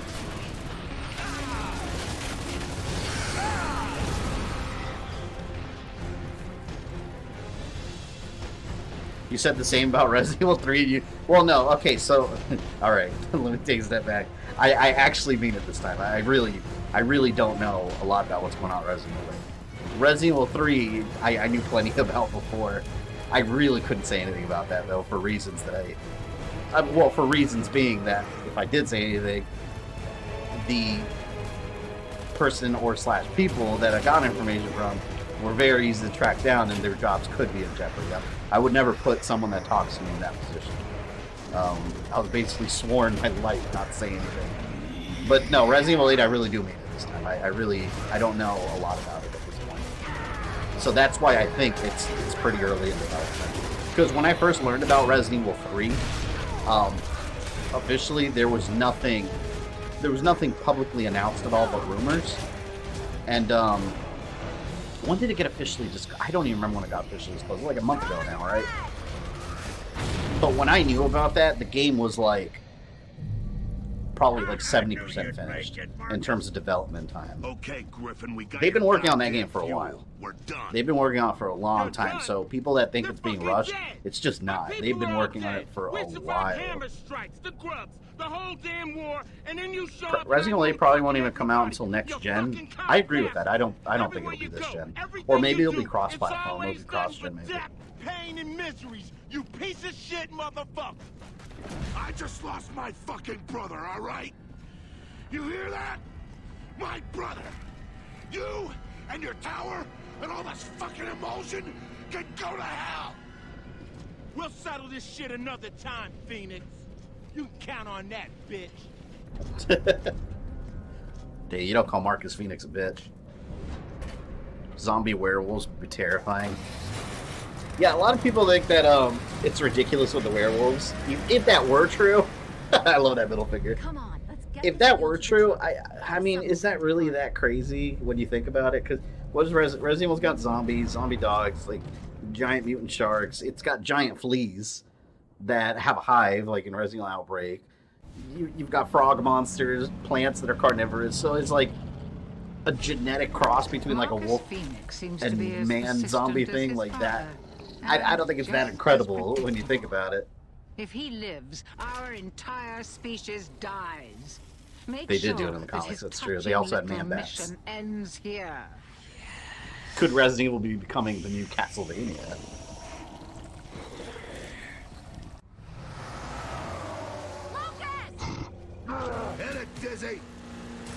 I'll say this. When I do know anything about Resident Evil 8, I'll tell you guys that I know something.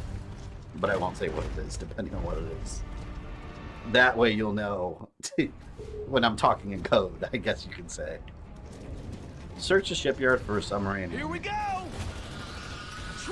Didn't face onto Spirit the N3. You know, I never finished Metroid Prime 3 or 2, and I absolutely love Metroid Prime games. I bought them all on release. I played one countless times, and I just never finished 2 or 3 for some reason.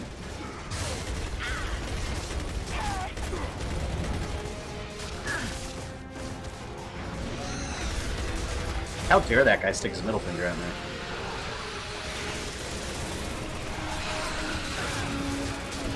Damn it, I missed.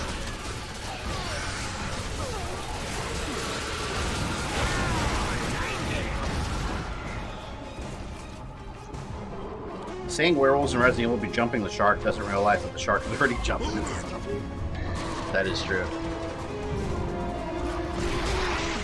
It's funny though, because like, at any time, like, this is the funny thing about YouTube. You always get like people in the comments. This is a very small minority. You get people in the comments that think they're the know-it-alls.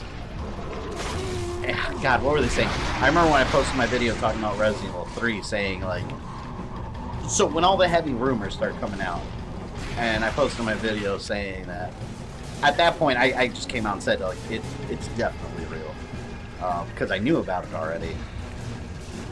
I had this guy in the comments calling me a liar and telling me that I'm wrong and that everything I'm saying is a lie because it's only a rumor, nothing's confirmed. And I love those kind of comments, because those kind of comments, like, their opinion doesn't matter. Because no matter what, in a couple of weeks, what I was saying, I mean, it's true. So, like, I love those kind of comments, because I just want to comment back, like, all right, well, just wait a couple weeks and then reply to this comment right here. But I had a guy say that, and he was just he sounded so, like, confrontational about it, too. And it's like, all right, just wait. I check every once in a while to see if he ever replied back, and the comment's still sitting there. It's still sitting there, like, unreplied to. I guess the official news came out later, and he's like, oh, let me not go to that video ever again. Yeah, let's drop some likes if you guys are having a good time. If you're having a blast on this Friday evening. Come on.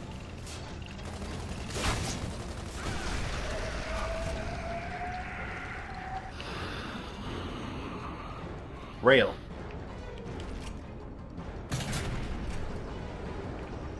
I could have used that as cover. It's too late now. Damn it. This will do.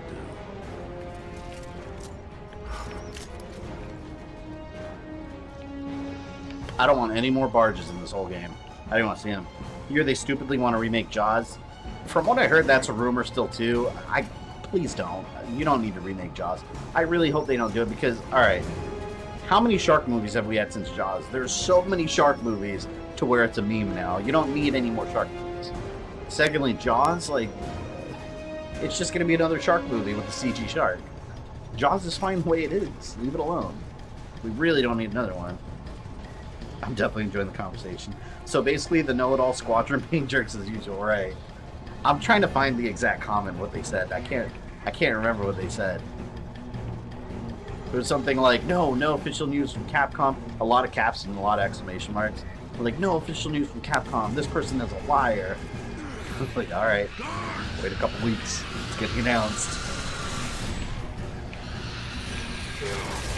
Like, it's like opinions don't matter when you're faced with facts. Damn it.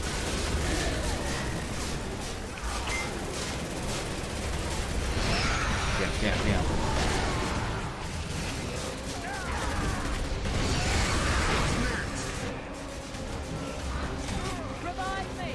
All those damn Sharknado movies. Just imagine zombie Canadian geese. I mean, like I said, hey, with Resident Evil, you have a giant flea. Like a flea that's on your dog, but a giant one that's a boss. Like, come on. Like, you can do anything when it comes to Resident Evil. I'm not going to be like, alright. Or also, yeah, the fact the T-Rex Simmons turns into a T-Rex and a giant fly monster, a giant, like, horse monster with a long neck. Like, they've been ridiculous. So, I mean, werewolves is not where I draw the line. I don't know where I would draw the line. You know where I would draw the line? If there were literal flea men from Castlevania that made the transition over to Resident Evil.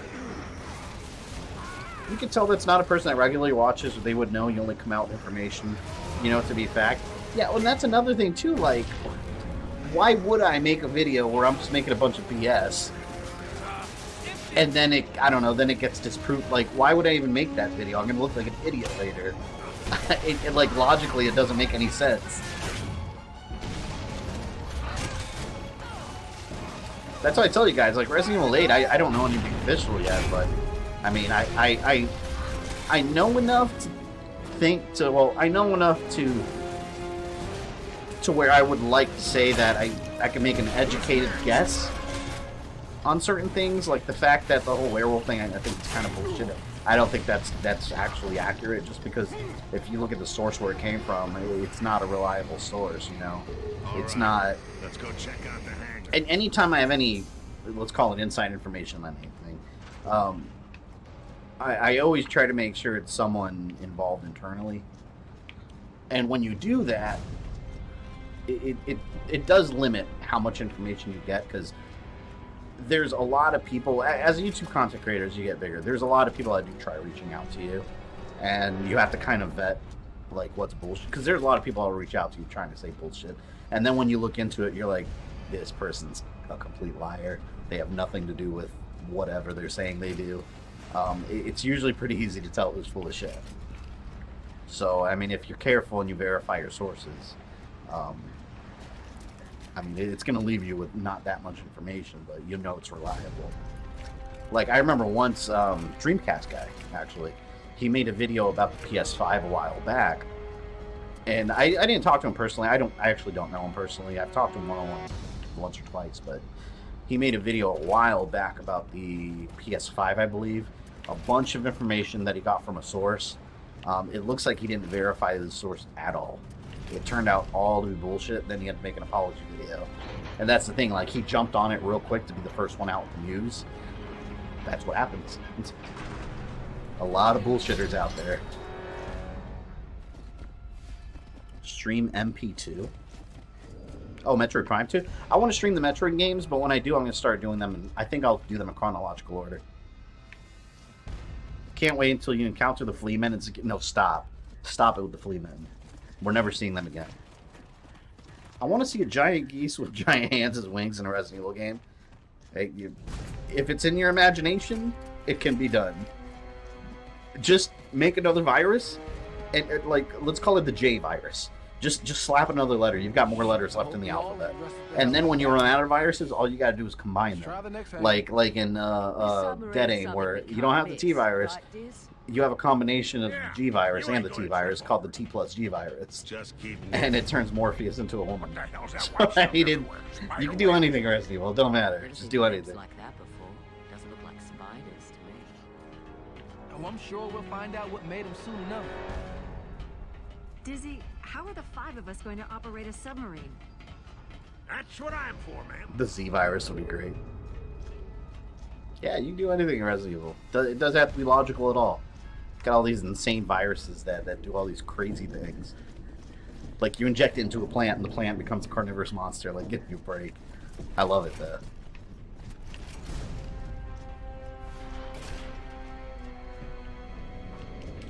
Duh.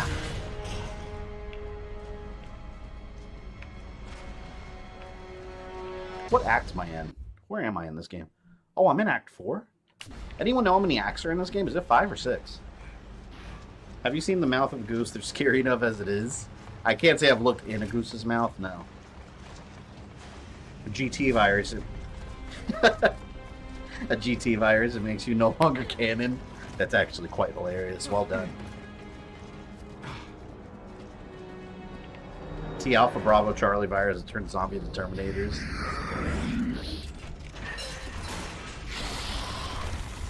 Oh great, these things.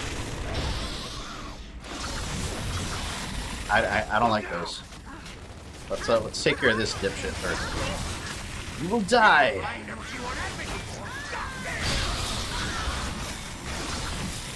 Would you be terrified to see a giant jellyfish zombie fight? I wouldn't put myself in a situation where I would see a giant jellyfish zombie fight. I don't like going to the beach. And yeah, as a Floridian, I don't go to the beach. Shocker. I don't like going to the beach, man. Hell no. Like, I know how to swim. That doesn't scare me. But being out in the middle of the ocean, like those crazy ass people that go to the beach and go all the way out, all the way down there to going to your head. I've seen Jaws. I know what happens. And guess what? In Florida, people actually have gotten eaten by sharks plenty of times. Hell to the fuck no. The rare times I go to the beach, I'm on the shore. I don't go past the knees, or I'm like at the arcade that's on the pier. Screw that. I'm not going deep water. So no, I wouldn't be scared of a zombie jellyfish because I wouldn't be putting myself in a situation where one's swimming around me. There's 5 acts in the game? I don't think I'll be able to finish it tonight still. I really hope the giant spiders aren't Resident Evil 3 Remake. Oh, you hope they're not? Oh, I hate spiders. I hope they are. I was disappointed that they weren't, too. I don't want them to get rid of any monsters. In fact, I want them to add monsters. Dumbass. Kill that thing already. Come on, you can do it. By the way, before I forget, next Friday. Is it Valentine's Day? Yeah, it's next Friday. Next Friday for Valentine's Day, I'm not sure if I'm going to be streaming. Originally, I wasn't because I thought we were going to be doing something with my fiance, but she works that day now that she got that job, and we're thinking of just doing something on the weekend, so I may actually stream next Friday. I'll keep you guys updated during the week. I'm not sure just yet, but it's possible I may actually stream next Friday instead of skipping it. I agree, more monsters, not less. Yeah, I want to see brand new creations for the game. Kind of like how the remake, how Resident Evil Remake had Crimson Heads. Like, I want them to add something new. Zombie Medusa Heads? No, stop it. Stop it. Don't even put that. I don't want someone from Capcom watching this stream and then reading my chat and being like, Zombie Medusa Heads? That's a great idea. No. No. That's a terrible idea. I never set foot in beach ever since a child almost made us both drown. Blue bottles and box jellyfish. Oh my god, it sounds awful.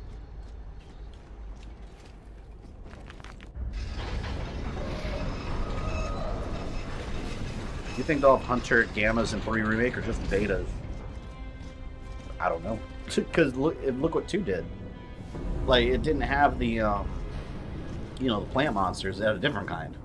So I don't know. I was right. One submarine. Actually, I don't want to know anything else about Resident Evil 3 that I already know. I don't want to know anything else until I play it. Is that it? I thought we had subs the length of a thrash ball field. But this is just what we need, son. A small one's gonna be a lot easier to sneak into Azura. I can't wait till they announce the next Assassin's Creed. You guys know I'll be all over that once it comes out. I'm definitely going to be all over that. Don't you mind. There's also a lot of BS rumors out there about it. I can't wait, though. See what kind of shape you're in. I need it. Special Ops use these in the Pendulum Wars? Shit if I know, but she's really Oh, handy for the job. you know what I just noticed about the stream? I got an image missing. Hang on. Marcus, this Yeah, thing's here. gonna need some Oop. parts. There, the Queen's back up See there. this rotor? Crack clean through. And then there's the fuel. Fabian kidnaps Capcom Okay, employees. I time hold to him look at for the gunpoint. goods then. I just have my chainsaw on me. It's like, What's give me first? information. If anything, I just want regular hunters in RE3.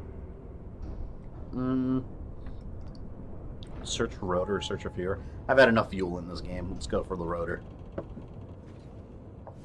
The zombie flying sharks with lightning breath.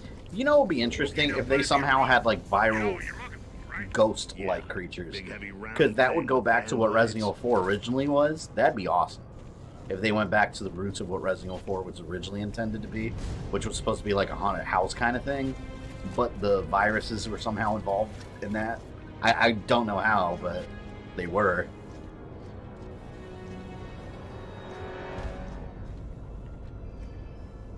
You see the new Dracula series on Netflix?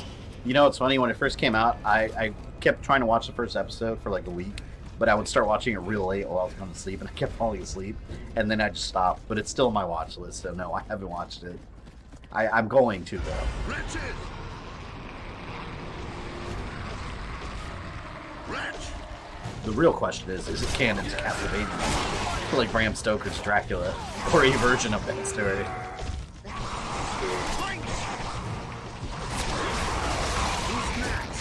It's like, people keep asking me to like make things canon that are pop, like, and I think I was talking with you on Patreon about Rogue Dragon, like how people keep asking me to like fit the Lord Shadow story in my timeline, but it's like, you just can't do that. They're two totally separate universes. Like with my perfect Castlevania timeline, I'm trying to plug in gaps and like to where it's all a seamless, fluid story, and you know, non-important characters are being poured in, make it a little more interesting. But like Lord of the Shadows is a completely different universe. Dracula's got his own separate identity. Alucard and Trevor are the same person. Like, there's just no way to do it. It's impossible. It's impossible without doing like some extreme hand-waving BS, which I don't even go that far. Ghosts could be a hallucination caused by viral infection. Yeah, or they could just be like, the virus makes your skin like translucent and goes the Invisible Man or something, you know? Let's see what you got. They could do it. If they do werewolves in Resident Evil 8, I fully expect a barrage of Castlevania-style creatures from Resident Evil. Oh!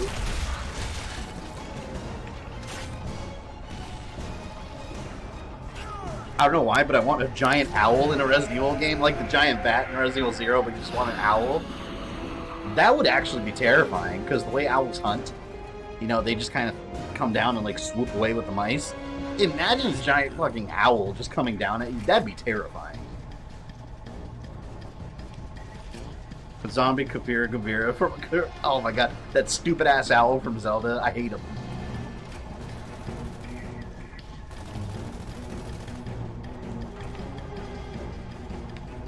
Is there someone over there?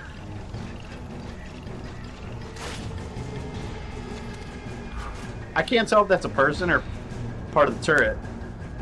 Yeah, it's a locust. He's over there. Got him. What an idiot.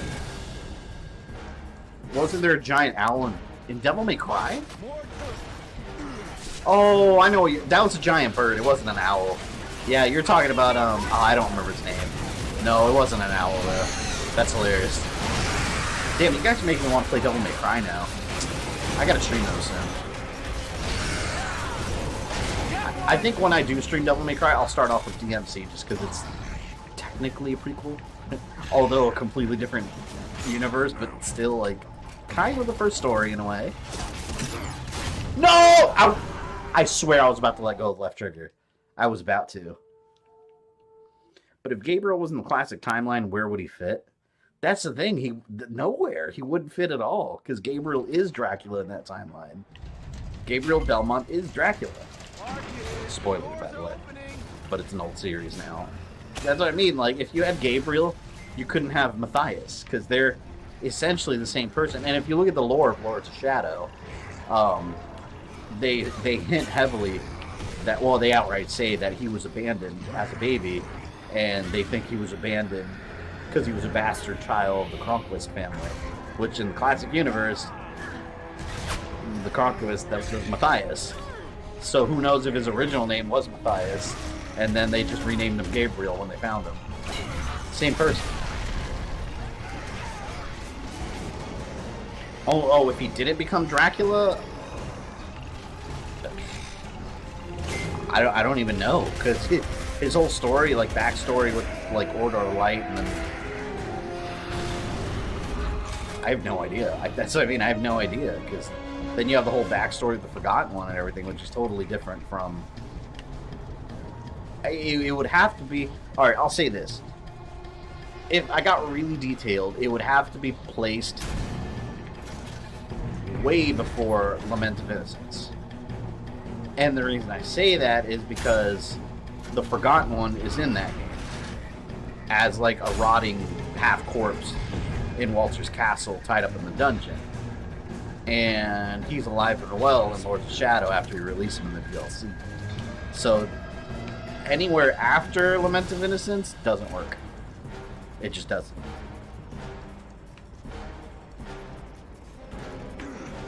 I got Warhammer 40k Inquisitor, the Imperium Edition, on sale for $24. It's like a $90 game. Damn. Oh, which reminds me, I gotta remember to download Sekiro tonight. I want that sale price.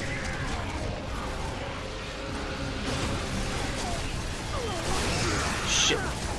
Did I get him? No, there's one left.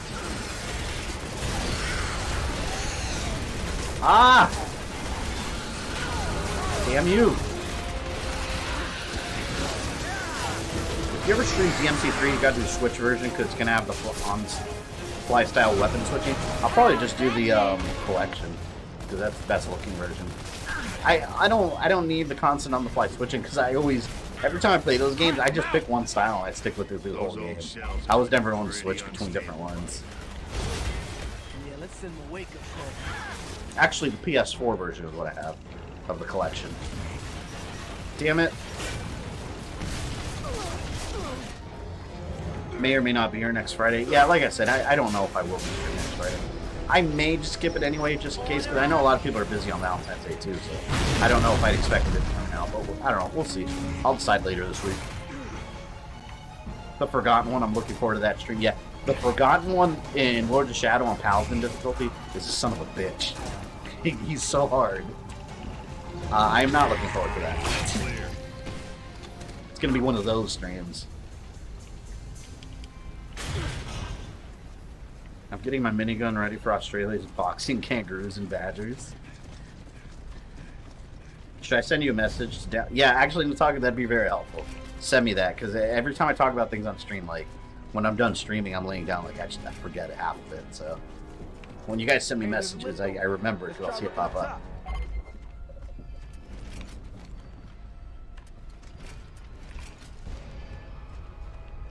Zombie water puzzle, we've gone full circle. Find the sub-rotor? It's pointing over here. Oh. If they do Castlevania Remake, which game would you like to be remade? I've talked about this before. I've always said that I want, let's do this. I want the gameplay to be like Assassin's Creed Odyssey style. In terms of more RPG elements where you're upgrading the whip and you're, you have a huge open world and you're visiting different towns. I want them to go back in order. And I want them to include Legends, but the first one I want them to remake. Let's go ahead and start at the beginning with Leon Belmont and Lament of Innocence, but just completely different type of game. I want it like a full-blown, huge open world experience in the style of the new Assassin's Creed games. I think that'd be awesome for Castlevania. That would be badass. And then just go right down the line in chronological order. That'd be great. And I think it would sell really well if done right. Will Konami ever do that? Absolutely not. Cantus. I got a torque bow. Can I hit him from here? Hell yeah. He's dead. Throwing frag! I'm out. I'd actually like to see a remake of Circle of the Moon. That'd be cool. Circle of the Moon's funny because a lot of fans, there's never an in-between. Fans either hate that game or absolutely love it. Like Sal, Terra Studios, that's been doing the artwork for me for the timeline, the original artwork. That's his favorite Castlevania game of all time. Like, he loves Nathan Graves and that whole Circle of the Moon story. But yeah, that's what I mean. Like, a lot of fans either find that like as one of the more beloved games, or they detest it. But you know, usually the people that don't like it, I don't understand this reasoning, but that I've encountered, the people that don't like it a lot of times are the people that don't like that it's considered not canon by some sources. Who cares? Like, if it's a good game, it's a good game. Like, what does that matter? Like, did you still play a good game? If yes, then what's the issue? You know, I don't understand that. I was playing Resident Evil 2 earlier, and it seemed like Mr. X just teleports to wherever I am. Hey, X is gonna give it to you. That's the saying, isn't it? I saw this mod where Mr. X was actually Chris Redfield, like with the giant boulder cannons on his arm.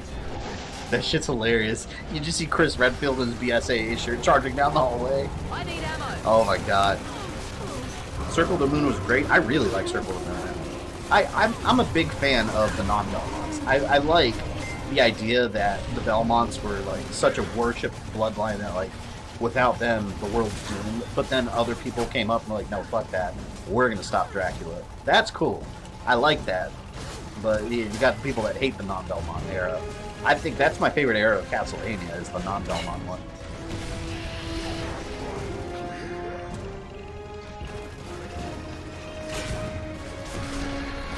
Oh, look, this guy right there. Yeah, idiot. Gotcha. Soon to be Nemesis gonna give it to you. Wait until you start seeing all the Nemesis mods. You know that's coming on the PC version. Oh, you'll live. I really hope my theory is right. I mean, I don't know if I originated the theory. I'm sure I didn't, but I hope my theory is right that I came up with when I was streaming too. Where the stars, like next to the stars, hallway where the showers are, that Nemesis created that hole. I hope that happens. That'd be really cool to see. Like if he's the one that charged through there originally. What about a Castlevania remake in the style of the Metroid 2 remake? That'd be cool, but I want a true, like, different version of gameplay. Because that's just Metroidvania all over again, just better graphics.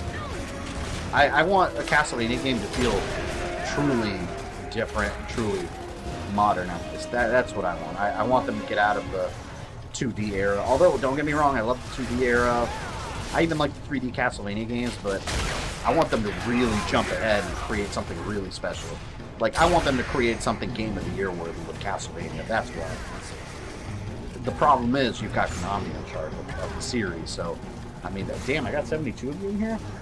I appreciate all of you that come in here for these repeated Gears of War streams. It's awesome. It's always fun when we got busy night. Die! Oh, I'm gonna see if I can charge him. Here we go. Oh, you stole my kill! Oh, I was about to ram this Retro Lancer up his ass. Damn you, Anya, future wife. My favorite characters from Castlevania come from the Morris era. Yeah, my favorite character of all time I think is Richter, but I really like Jonathan Morris. I like the idea of the Morris clan. Like, they're like the Belmont cousins. That's what someone was trying to argue with me in the comments. Someone was trying to argue with me that one of the games says that the Lacards, that Eric Lacard is descended from the Belmonts. I'll say this, he's in Bloodlines, Judgment, and oh god, what else was I going to say? Anyways, it's not important. The only time that's ever mentioned, you won't find that in any video game. It's just not there. The only time you'll find a mention of that is in the instruction manual for Castlevania Judgment. It says the Lacards, and I know it because I own the game. The instruction manual says the Lacards inherited, or that Eric inherited Belmont blood. And it's like, wait a minute. See, that's what I hate about whenever there's like story gaps in Castlevania. Konami, they'll just like kind of hand wave an explanation. It's like, wait, how is he related to the Belmonts? And here's another question. If he is, why can't he use the whip? Why do the Lacards need to unlock the whip, but they can't use it? It has to be the Morrises. You see what I mean? And then Konami's like, he is also a Belmont. It's like, wait a minute, no. Where did you get that from? They're just they're doing little magical explanations all around. And then like everybody's related to the Belmonts now. Like Maria, she has like bird magic powers, and if you look at her bio, distant relative of the Belmonts. And it's like, okay. So you put no effort in explaining it. It's just like, she's Belmont, she's Belmont, she's Belmont. You know, you do that too much, it makes the Belmonts less special, because it's just like, so them and all their like third cousins, fourth cousins, they're all special. I like the idea of, that's why my timeline, I like the idea of Hector and Julia have children. And eventually, and it works because look, Shanoa, right? Shanoa can harness dark power. They don't know why. She's just special, she can do it. Makes sense that she's related to Hector. She doesn't have a last name. She doesn't know where she's from. Her lineage is complete mystery. Why not? Why is she not? And look at Hector. He could also harness dark magic. Didn't have a last name. You realize that. He's also just Hector. So there's so many similarities to where, like, if Konami came out and said that she was related to Hector, in my mind I'd be like, that makes total sense.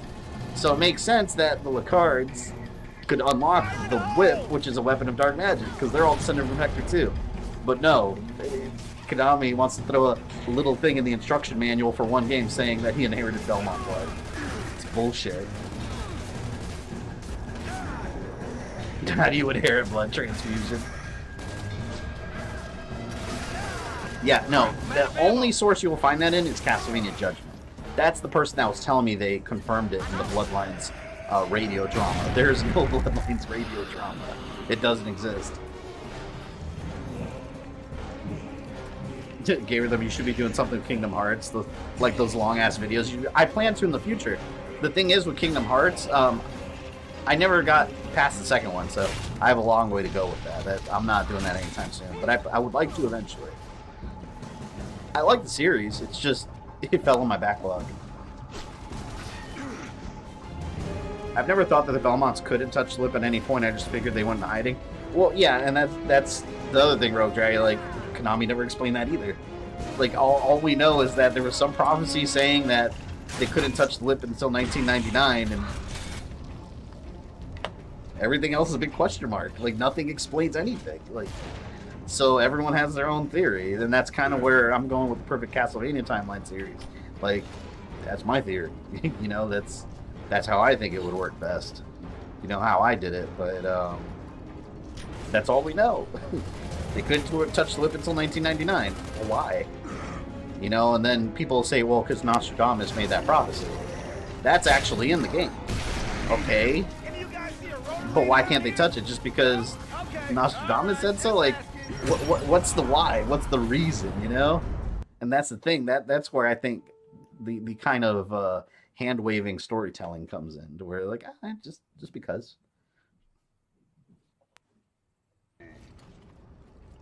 I actually don't like the fact that Reinhard Schneider is a Belmont. I liked him better as another guy fighting Dracula. Yeah, and that is and in the actual storyline of Castlevania 64, that's something I didn't make up for the timeline. He actually is a Belmont by blood, because even Death confirms it in the game itself. He called him Scum of Belmont, and they even say he's wielding the Holy Whip. So, which is why in my version I didn't make that the Vampire Killer, because it doesn't make sense within the context of the rest of the story. Which is probably, that's why I suspect they've thrown Castlevania 64 in and out of canon over time, because it does conflict a little bit, but all I gotta do is, you know, fill in the details beforehand and it'll work. Oh shit, I didn't know there were guys up here too. But yeah, during development, Reinhard Schneider's original name was Schneider Belmont, but then they changed it in development to Reinhard Schneider.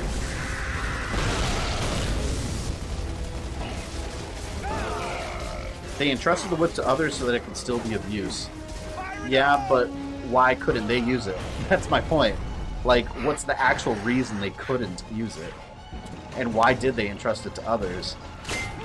And if you think about that, they entrusted it to a family knowing that it would suck the life out of them quite literally and kill them. So it's like, if you think about it that way, the Belmonts are kind of assholes. Like, here, we don't want to use this anymore, you use it.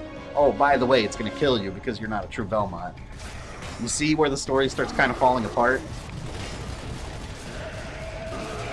Let's just say Konami made it up as they went and didn't care about the details.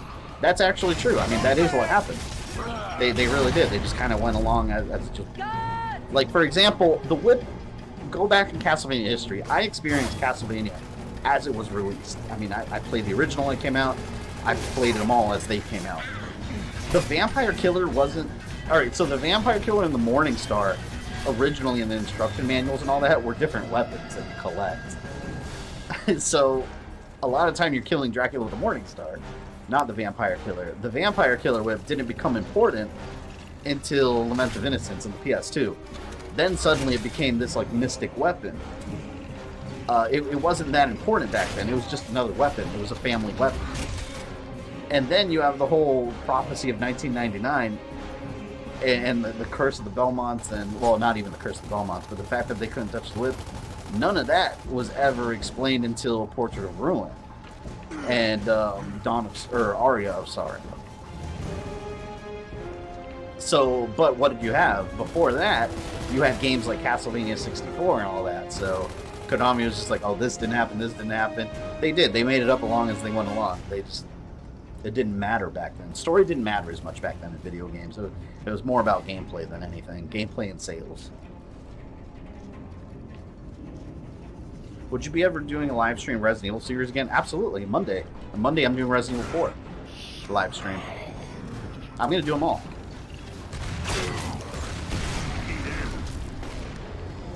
Yeah, Resident Evil isn't too bad continuity-wise. Yeah, Resident Evil is, the continuity in Resident Evil is pretty good. It's just, with Resident Evil, there's just a lot of extra story.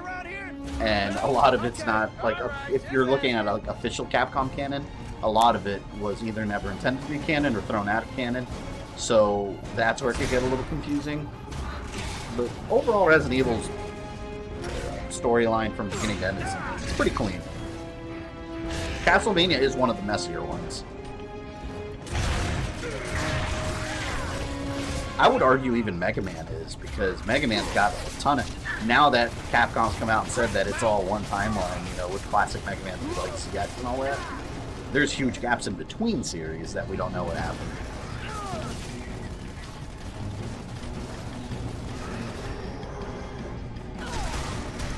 This reminds me of the ship at the end of Resident Evil 5. Do Kingdom Hearts stream, I'll watch. Yeah, I would like to do that eventually, just to get ahead on those games. I feel like your formatted videos can really explain all the canon involved. Castlevania is super, super dope. My favorite was Curse of Darkness. Man, I love Curse of Darkness. It's funny because doing those videos, a lot of people that I have come out to me and said that they like the game is surprising. Because when that game first came out, back in the day, it was considered a bad Castlevania. When those 3D ones came out, people just didn't like them. I was never one of those people. I think the 3D ones are awesome. I even like Castlevania 64, man. I always did.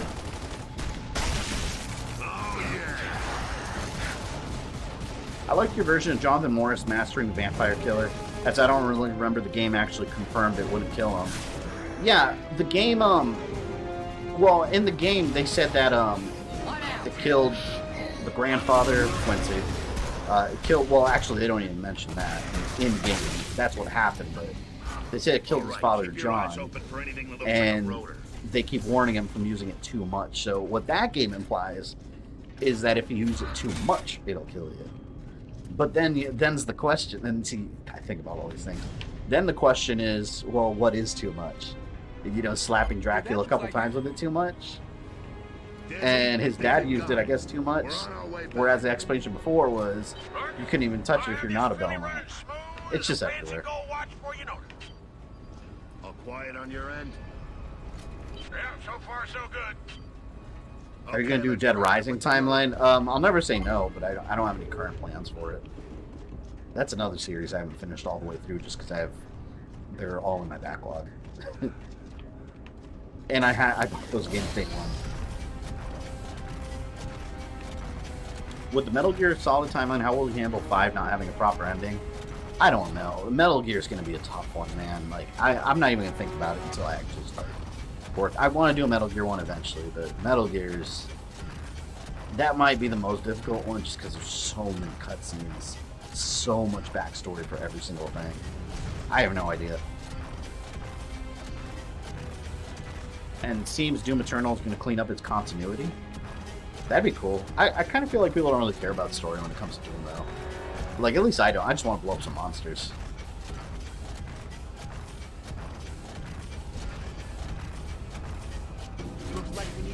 Any expectations for Season 3 of Castlevania?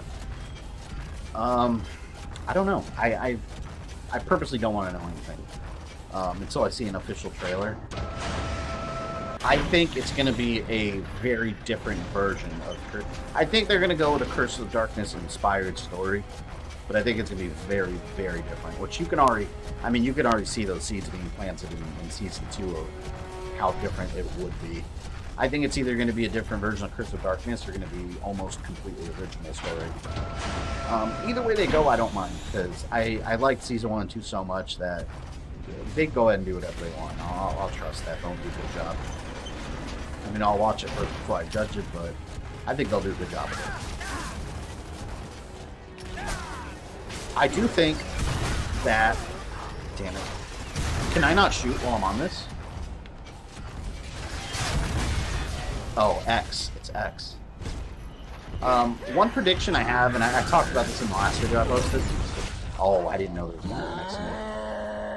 If you look at the poster for Season 3, there's two characters that are sort of mystery characters. You've got the redhead chick that's like, she's got her hands on Hector's shoulders.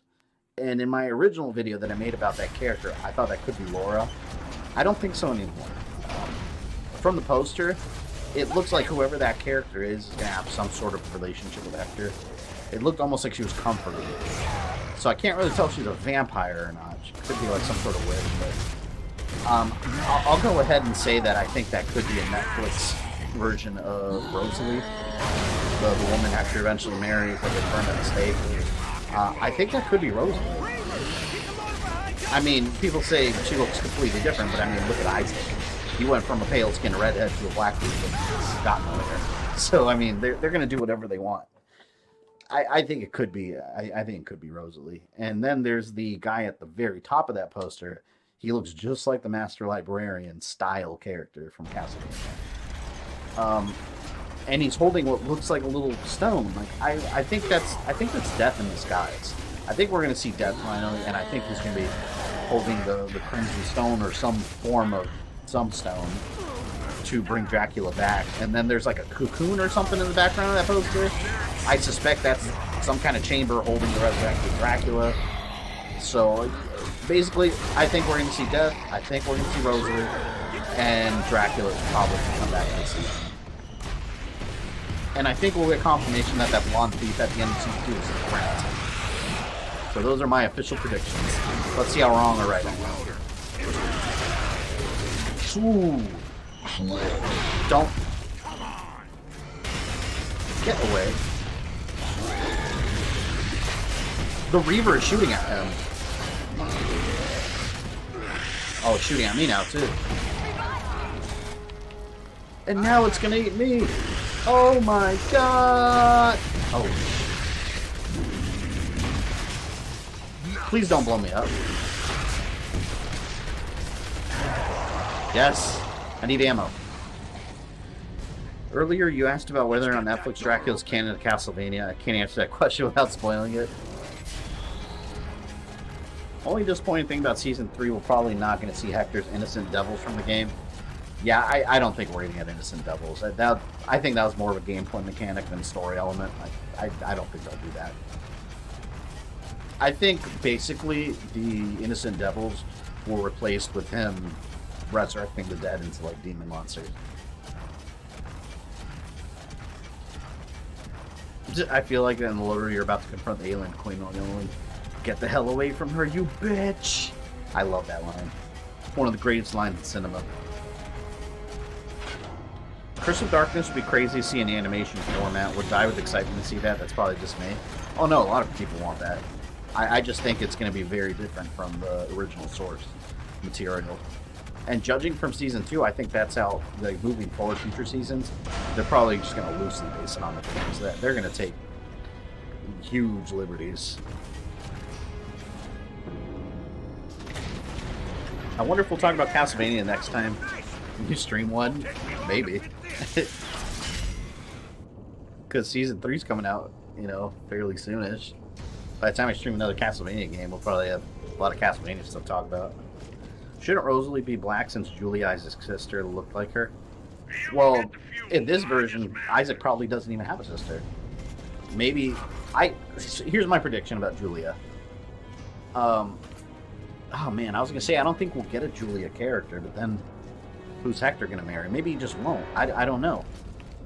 But whatever version of Julia, assuming we do get a version of Julia, I just think she's not going to be Isaac's sister. I don't think they're going to have any relation. It'll probably just be another character completely.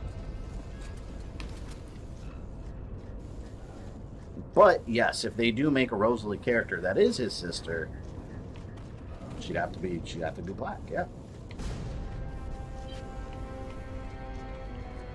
Find fuel for the submarine. I feel like in Season 3, Isaac might use himself as Dracula's vessel. I think that's a pretty safe bet. I think he'll sacrifice himself as Dracula's vessel.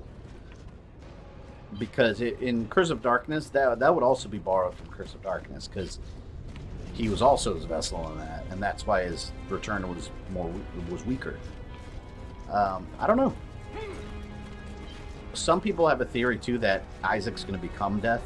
I really hope they don't do that. I don't like that idea. If they do Death, like, I want Death to be Death. I don't want a regular character just to become Death.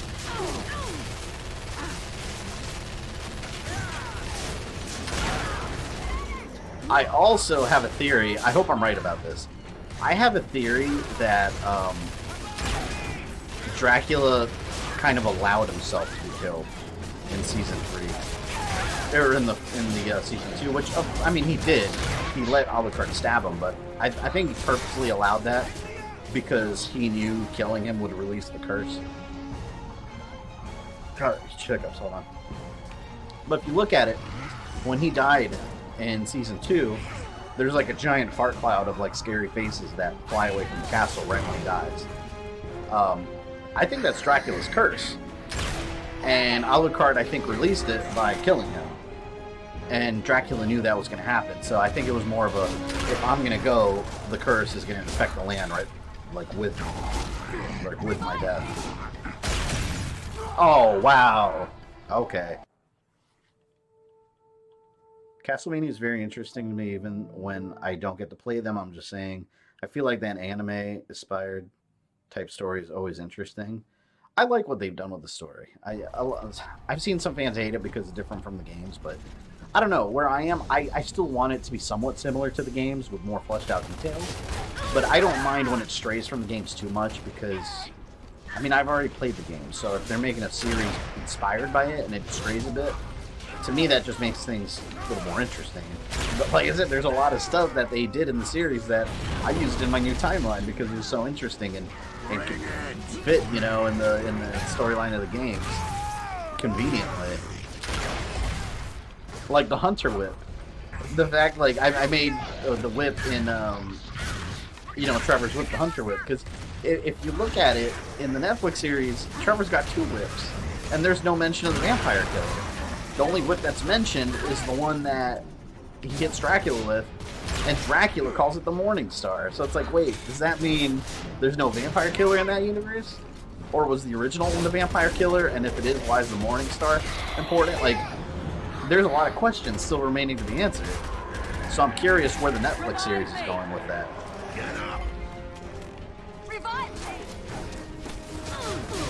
I got Devil May Cry 2 on PS3 and it's not as bad as some people say it is. Yeah, I don't think Devil May Cry 2 is a horrible game. I think it is the worst Devil May Cry game, but I don't think it's horrible. To me, the problem with Devil May Cry 2 is that it's way too easy. You can actually blow through that game by, and you can test this, you don't ever have to use your sword. Like, you can just hit square the whole time and just shoot. You'll kill every single boss easily that way. Like, there's no reason to do anything special against the bosses. It's very, very easy. And that's something that you should never say about Devil May Cry. Like, those games should pose a challenge, and Devil May Cry 2, there's just no challenge. Unless you ramp up the difficulty, like, to the max, then you may have to put some effort, but as like, in its normal stage, it's very, very easy.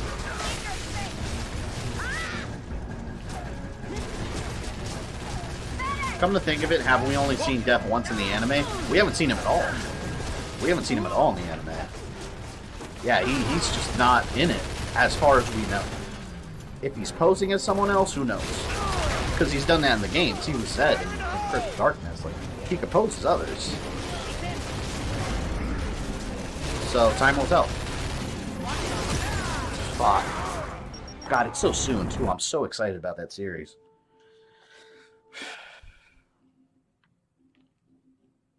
Which version? Castlevania Dracula is your favorite? What do you have? What version of the Dracula boss fight? You know what my favorite boss fight Dracula is? I think Symphony of the Night. I think that's such a cool fight. At the beginning. The one with Richter and him. It's really short, really easy. But the music and how powerful you feel fighting him. It's such a badass short fight. I gotta take out these turret fuckers. Good. Well, look at Zelda. The Master Sword didn't become a thing until Link to the Past. That's very true. If you look at what's now retconned as the Master Sword, in the original Legend of Zelda for NES, it's the Magic Sword. It's white and it's got a blue handle, I believe. But it's just the Magic Sword. Like, so now the story is that, well, that was the Master Sword. Although Ganon's weakness is not the Master Sword in that game, it is a silver arrow. So, yeah, the Master Sword wasn't important until later. Nice. In Lords of Shadow, isn't Zobek death in disguise? Yes, in Lords of Shadow, Zobek is death. He's not really in disguise, though. That he's just the personification of death. And he actually has a human named Zobek. But he does transform into a more death-like character in his Lord of Shadow 2 fight. So that's like his true form. Where do we look next? I want to see Medusa in the anime and more fanfare. This is Logger and Gaibon. Me too. Me too. I think we need to see a lot more characters. And I want to see a lot of bosses. Like, I want to see Frankenstein's monster. I want to see a lot of those classic bosses that don't make sense, like the Mummy. I think that'd be so cool. One thing that did disappoint me, I don't know if I mentioned this in my review, I'm sure I did, was when they got to the castle, you had that really cool fight, and then they just kind of went to Dracula's room. I was hoping that it would be more like the games, to where the castle was just like this huge structure with its own fucked up stuff inside that they had to explore. You know, like, have that fight and then have a couple episodes of them progressing through the castle, and there's all kinds of like boss fights and stuff, and then they get to Dracula's study. That would have been cool. Like, it seemed like Dracula's castle itself wasn't such a big deal in the anime, when in the actual game series, the castle is almost a character of its own, you know? It's like almost like a bunch of realities inside. Thank you, Jalen Blakes. I thought he appeared just before Dracula sent his army out 1 year after his wife was killed. No. Are you talking about that face in the fire? If you're talking about that face in the fire, that was Dracula projecting himself. No, Death we haven't seen at all. As far as we know, like I said, we might have and just don't know it officially yet. Damn. See, White Sword, Magic Sword wasn't retconned in Master Sword. Master Sword just didn't exist. So it didn't exist. That means it didn't exist in Zelda 2 either. So, but now, it's such an important, huge deal. To where, like, now there's a Zelda game without the Master Sword. And it was the original. I don't know. I still say that the magic sword is the master sword. It makes sense. I think it makes more sense than just another sword that's just randomly magic. You can bet when I do the perfect Zelda timeline, that will be the master sword. So if Nintendo hasn't retconned it, I will be retconning it, alright? If anyone from Nintendo is watching. Even having flea men in the show, you know, we need to see them. I wouldn't mind that because, you know what, I'm not experiencing the flea men, alright? And you're gonna see them get killed in horrific ways. Oh, shit. Oh, he's right there. He's right next to me! Oh, God. He got me. He got me. I knew he was gonna get me.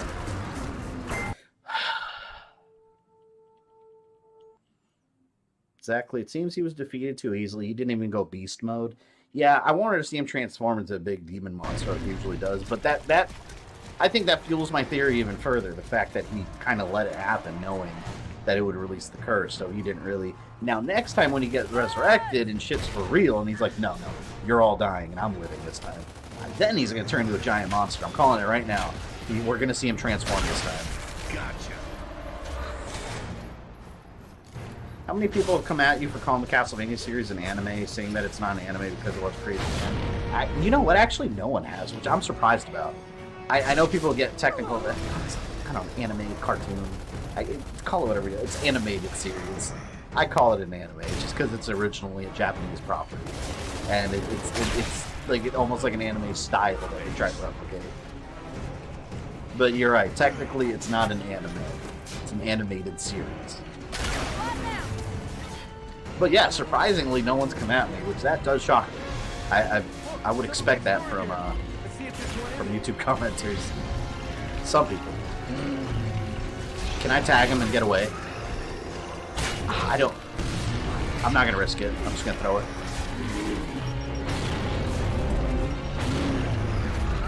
Oh, he's coming. He's coming. Oh, shit. Ooh, he was about to torque throw me. Stop, stop, stop, stop, stop. Is it alive? Oh, he's all the way over there. The driver's the most dangerous part right now.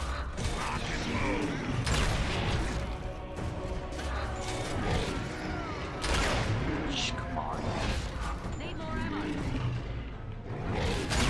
Yes. Alright, driver's gone.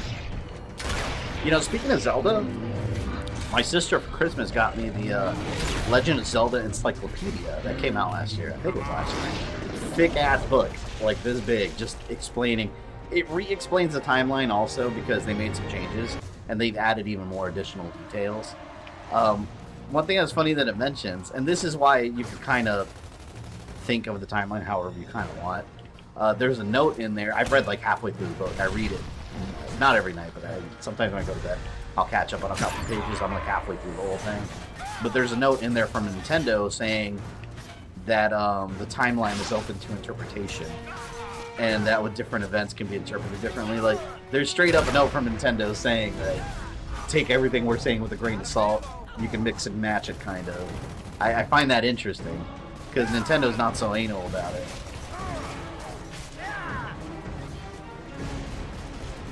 It's usually say people who are attacking calling manga a comic book, right? Say what you want about Devora, but she's still cooler than Tanya. I don't care about Devora. I kind of don't care about Tanya either.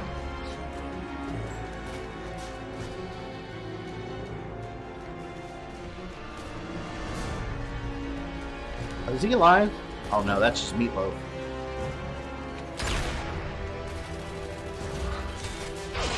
Oh, damn. Dope. Gotta hide. Shh. I didn't like Dracula of Season 2. I didn't mind Dracula, I had more criticisms of how they handled the whole final battle. But depending on what Season 3 tells us, might fix it in retrospect to me. Here's a challenge, do a Final Fantasy timeline that somehow ties all the games together. Oh man, that would make the Campbells shit their pants. They would subscribe to my channel just to unsubscribe. Especially with that fan base, man, there's some real diehards there.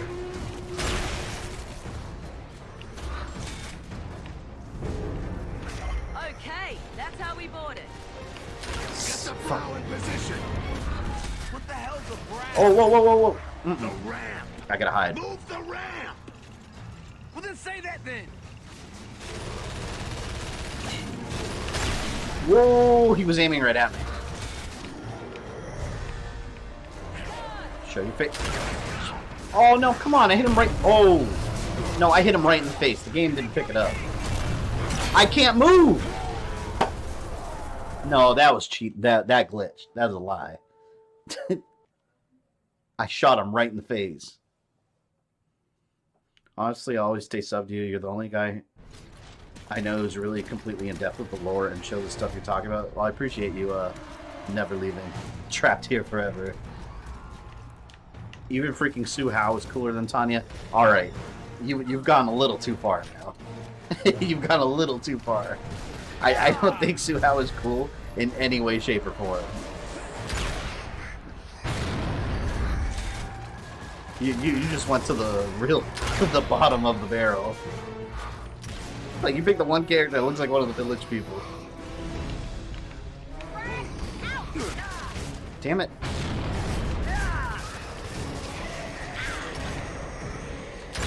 Oh, you asshole. Oh, yeah.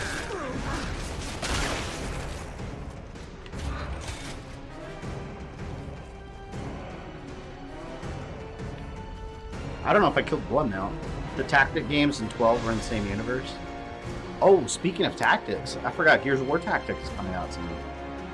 I gotta check that game out. If it's good, if it's... I don't know how stream friendly it'll be. I'll play it first to sample it. I can't imagine those like strategy focused games are too entertaining to watch someone play. I don't know. Oh, somehow that worked out incredibly beautiful. No! Get up. Need more ammo.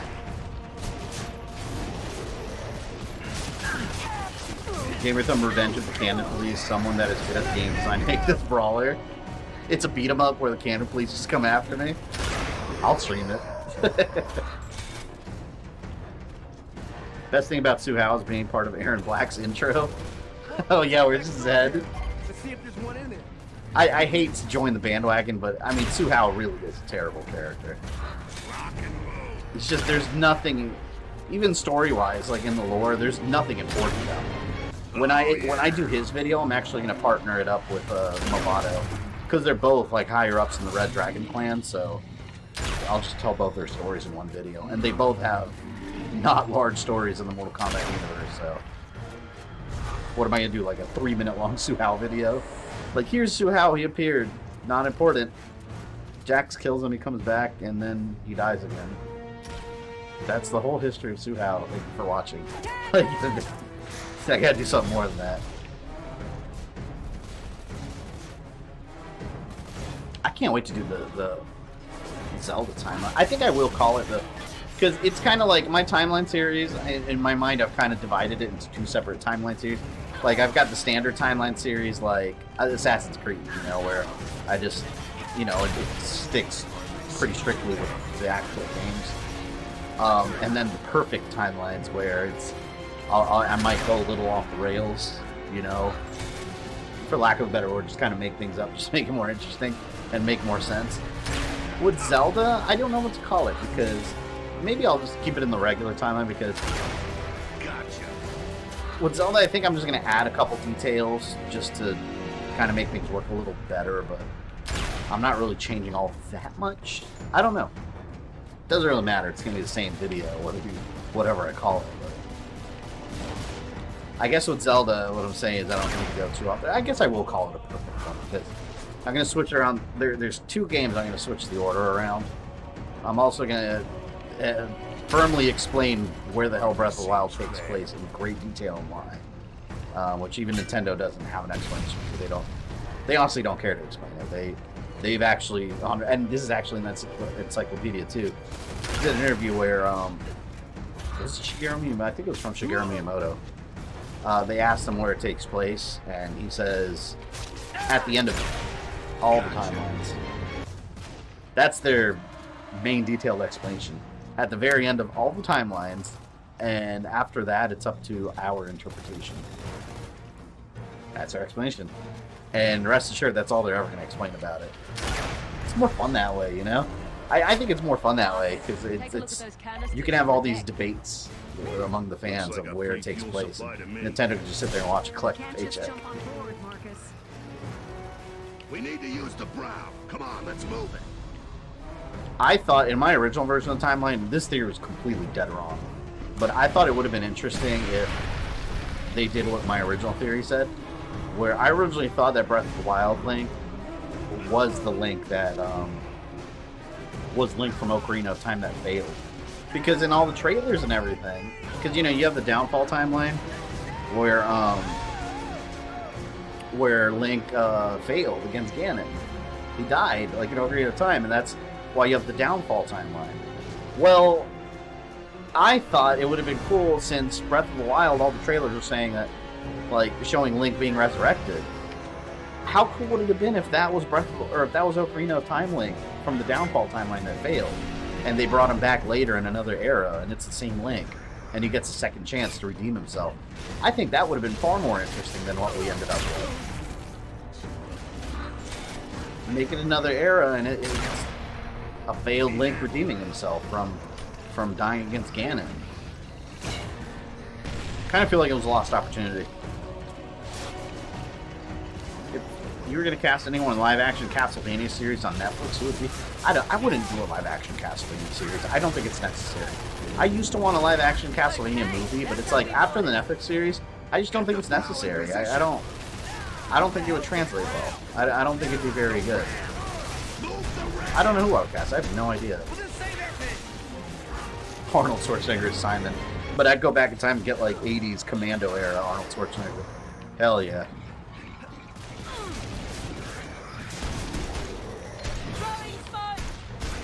Is this the last guy? I gotta be careful.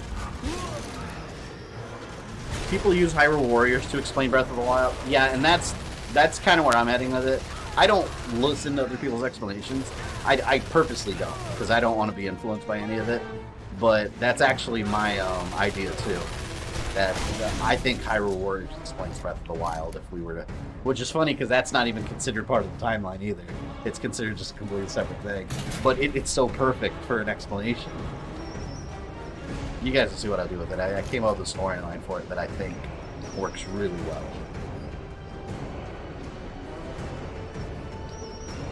Link never failed. I know you think that, Road Dragon, but according to Nintendo, he has failed twice.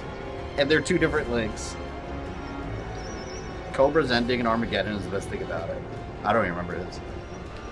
So in the Downfall and Future timeline, what happens to Termina?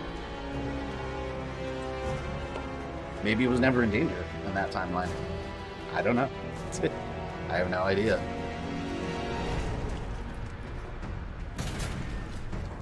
There already is a live-action Castlevania. It's called Dracula Untold. That is true. I always tell anyone that hasn't seen Dracula Untold that likes Castlevania, especially Lords of Shadow, who like Lords of Shadow more specifically, watch Dracula Untold. That movie is straight up Lords of Shadow live action. It was awesome. I own that movie. I thought it was great. Use the crane. Oh, wait. They're gonna shoot me. They're gonna shoot me. I'm trying to get the torque boat. Oh, fuck, not that can have reversed. Oh my god, are they not gonna let me pick this up? I hate it when I'm trying to pick something up and I keep picking up other. No! No! Please! Please! Oh, you want some of this? Asshole! Woo! That was a butt clench moment. Here comes some more. I gotta hide. Have you ever watched Hellsing? I have not, but I've been told by many people that I would like this. You know, it was another good Castlevania movie, Van Helsing, with Hugh Jackman. I like that movie. That was a fun movie. It's basically The Mummy. It has the feel of The Mummy, but like with vampires and stuff. I thought it was really good. Oh, come on, you're gonna make me Let's use waste the crane this? to get the fuel to the conveyor belt. Link failed in Downfall Timeline because someone gave him pineapple on pizza. That's right, see? You can't eat that. I'm not a fan of pineapple on pizza.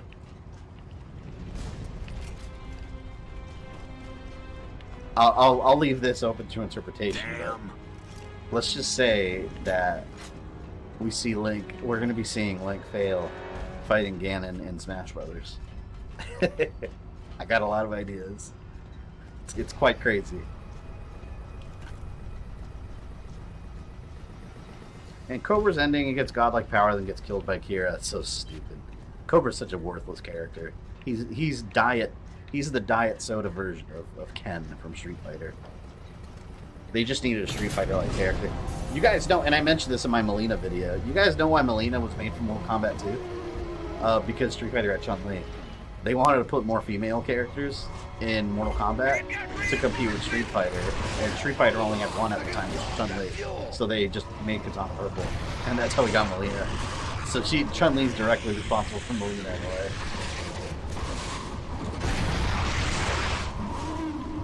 Van Helsing is one of the best looking Frankenstein monsters. It does. It really does.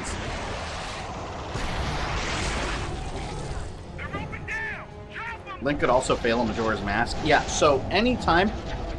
That's why I think the third timeline in The Legend of Zelda, I think it's crazy. I know you don't like it, Rogue Dragon, because Link never fails. But think about this. The entire third timeline, I think, is kind of interesting because if Link fails, he failed in Ocarina of Time creating a third timeline. And like you said, Duncan, he could fail in Majora's Mask also. So as the player, and this is where Nintendo could go truly wild. They could make a fourth timeline if they wanted to, branching off Majora's Mask if Link fails. Because anytime you as the player fail, you have created another alternate timeline. Like that's crazy. Nintendo could literally make any Zelda game stick in anywhere they want and say he failed in A Link to the Past. And now there's a fifth timeline. Like it's kind of genius and kind of a way to story-proof everything to where if something doesn't make sense, just it's part of another timeline that branched. It's outrageous. I like that though. I like when things get. See, I'm a big comic fan. I like when things get crazy like that. When it's just there's so many alternate and what ifs and all. So if you think about it, and most of the games take place, and all the original games, the NES games, I mean, take place in a what if time. It's just, I love it. I love it.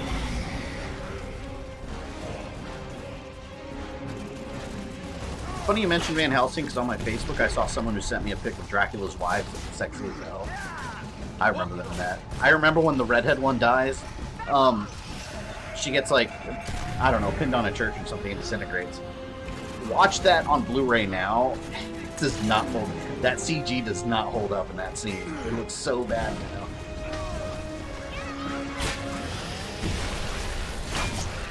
Got him.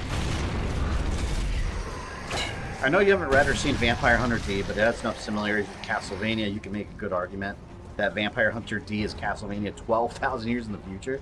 Isn't there an Alucard in that too?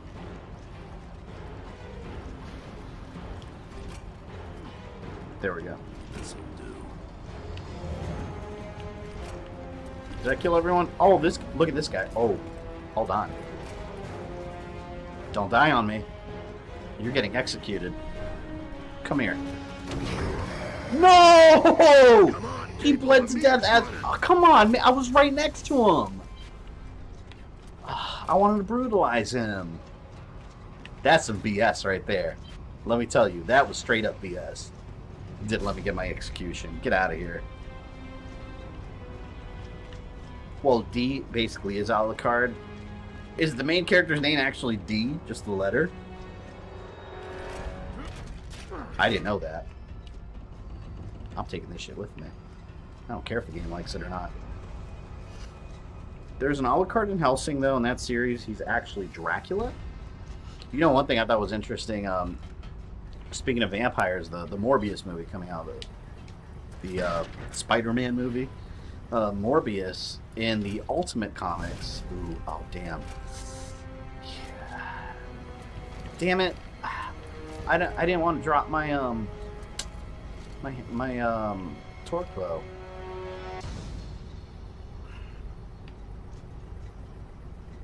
Yeah, I'll leave the Hammer of Dawn. Damn it. I forgot what I was saying. What was I talking about? Main character is D, short for Dampy or half vampire. Wait, I was talking about Alucard. What was I saying about Alucard? Fuck, I don't remember. I forgot what I was going to say. You doing okay? No, I'm not. And Oh, neither are you. Morbius.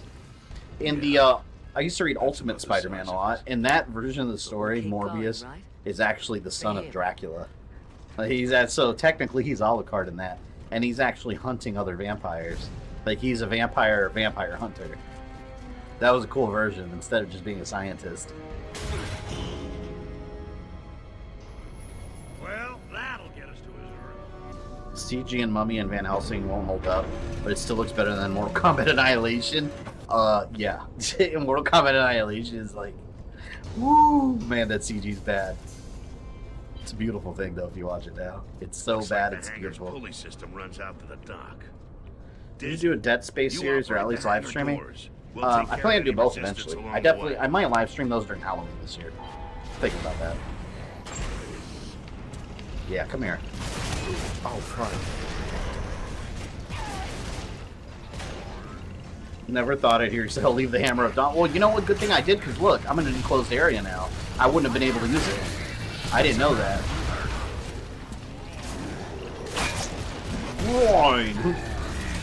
Who's grinding over here? You? Kablam. Oh, come on. That was a headshot.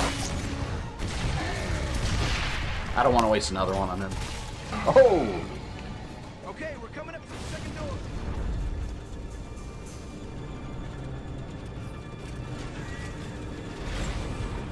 Alright. Let's see what's behind door number 2. I'm still nursing this beer. I've been struggling to finish it. It tastes so bad. Diz, open the second set of doors. I guess not bad, it's just not good. So I'm just trying to get through it. Heads up, we got Queen's Guards in here with us. Here, over here too. We need to clear them out before we go to the next door.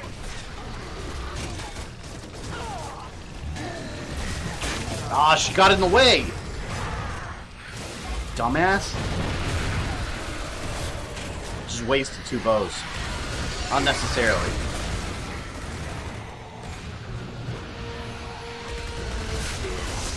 No!